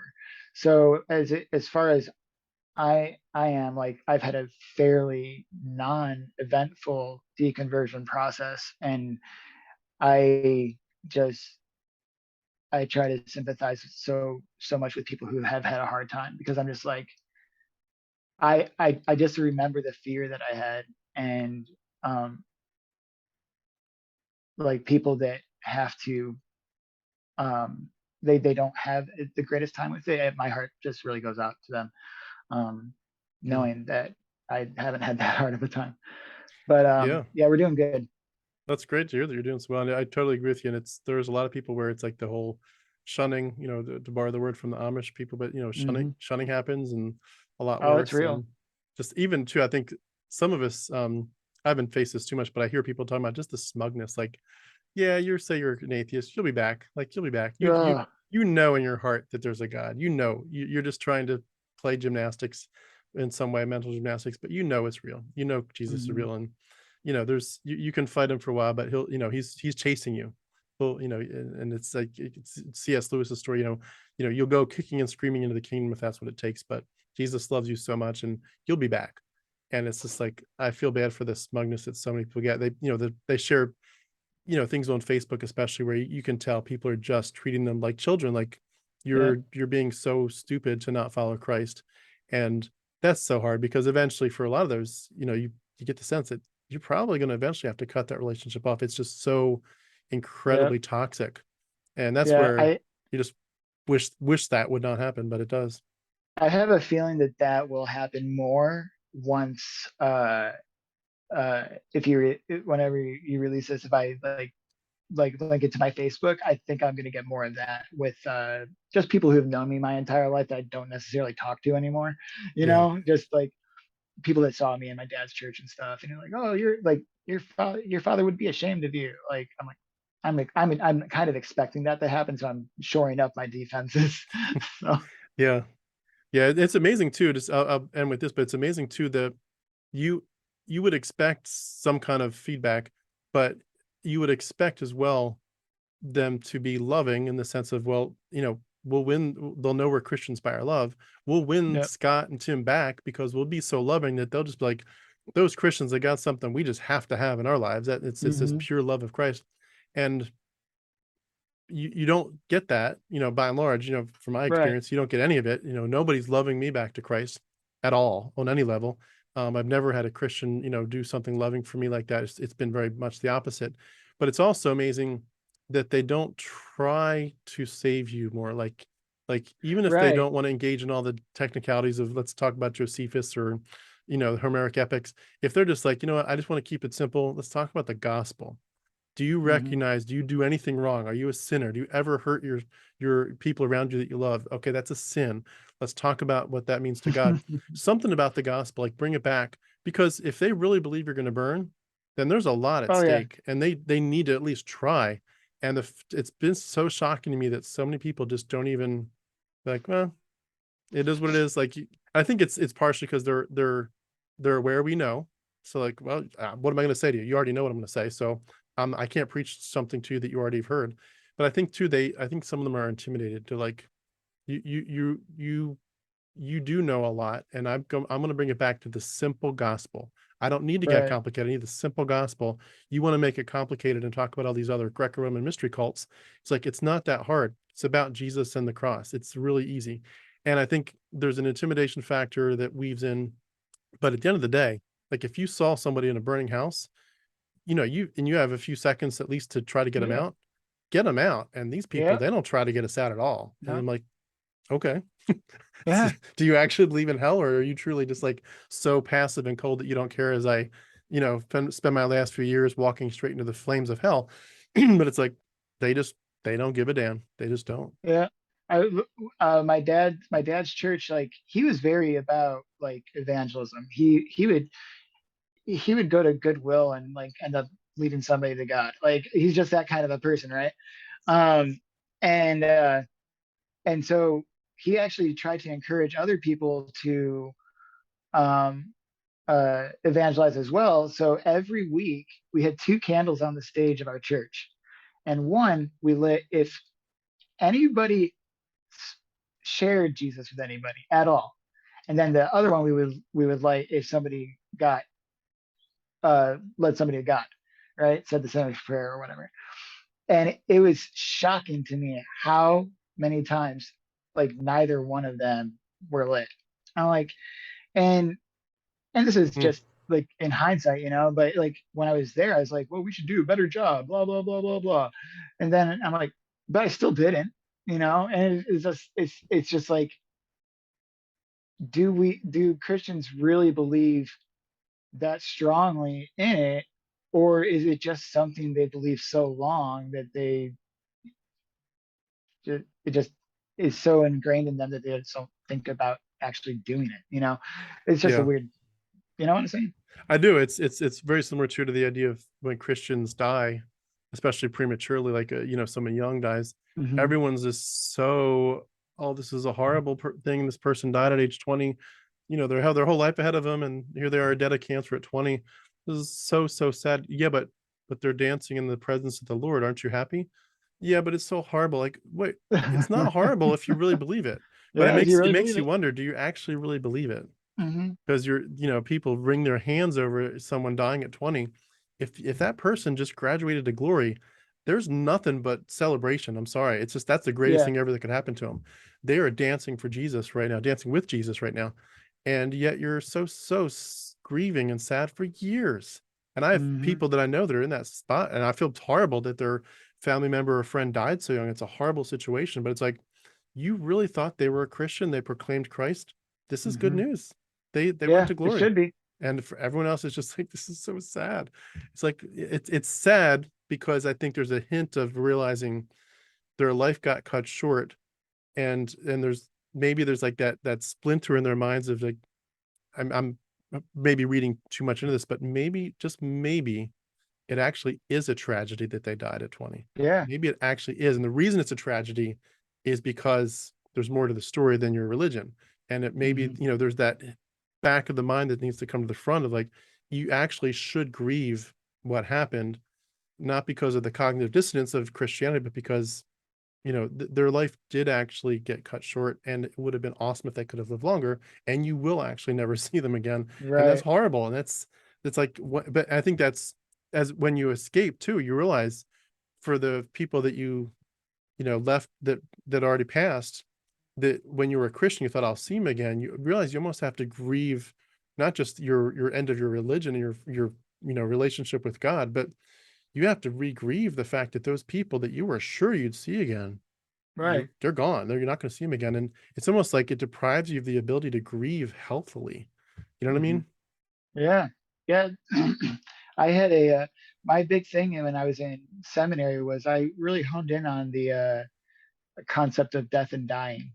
Like that Hmm. was my big thing because I'm just like, you have all these people that are like old and whatever, and they're like these people that have been in the church their entire lives or whatever. Maybe we should like, help them end well, essentially, and it just makes me think about like when I was a Christian, I was terrified of death because I knew what the options were, you know, heaven or hell, right? And I was like, what if I didn't believe the right thing the right way? Like all this stuff. Like, what if my theology is wrong and I'm gonna go burn forever and all this stuff? And now I'm just kind of like, oh, I guess whatever. When I die, nothing's gonna happen.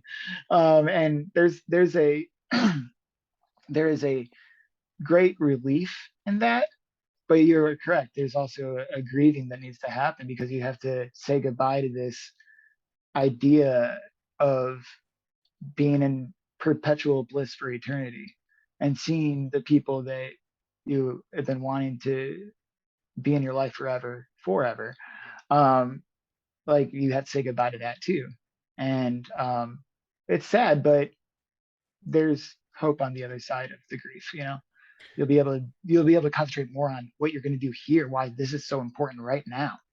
Yeah. Um, that kind of thing. There's a It's a sense of good urgency that comes to life.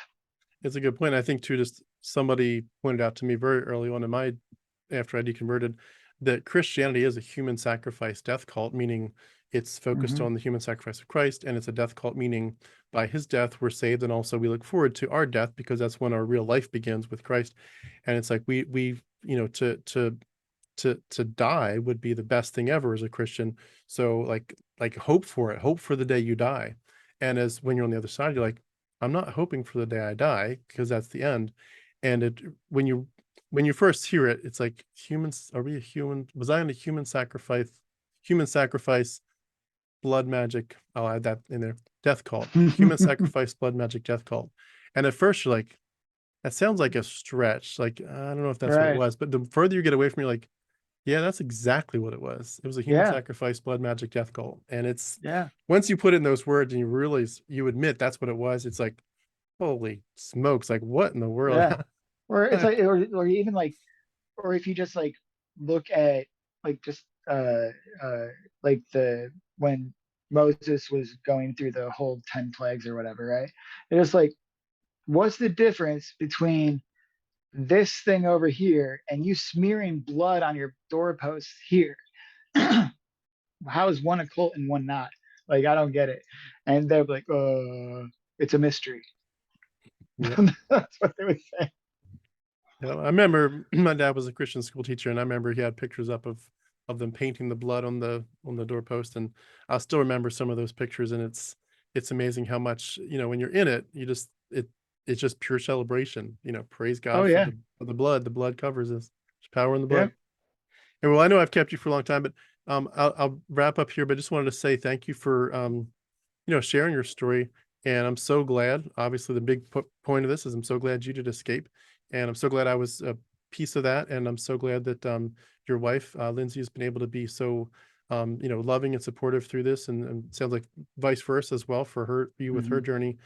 And I certainly wish you all the best with the MS and hopefully some really good treatments there. And I just appreciate you being willing to share your story. I know some of it's been more painful at points, but I think people need to hear this. They need to hear that there's hope to get out, and that there's a really good reason to seriously examine where this thing, Christianity, where it came from.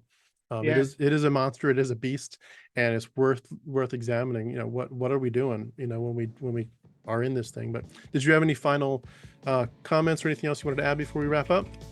Not really. Just thank you for having me. It's been a blast. And yeah, sorry if I went off on a tangent too many times, but Not at all. um, yeah, it's been really fun. Awesome. Well, thank you so much. It's been great to talk to you too. And let's do it again sometime. Everyone, we've been speaking with Scott Staples. I'll have some links beneath our video if you want to connect with Scott at all. But Scott, thank you so much. It's been great to get to know you. All right. Thank you very much. Thank you. Bye.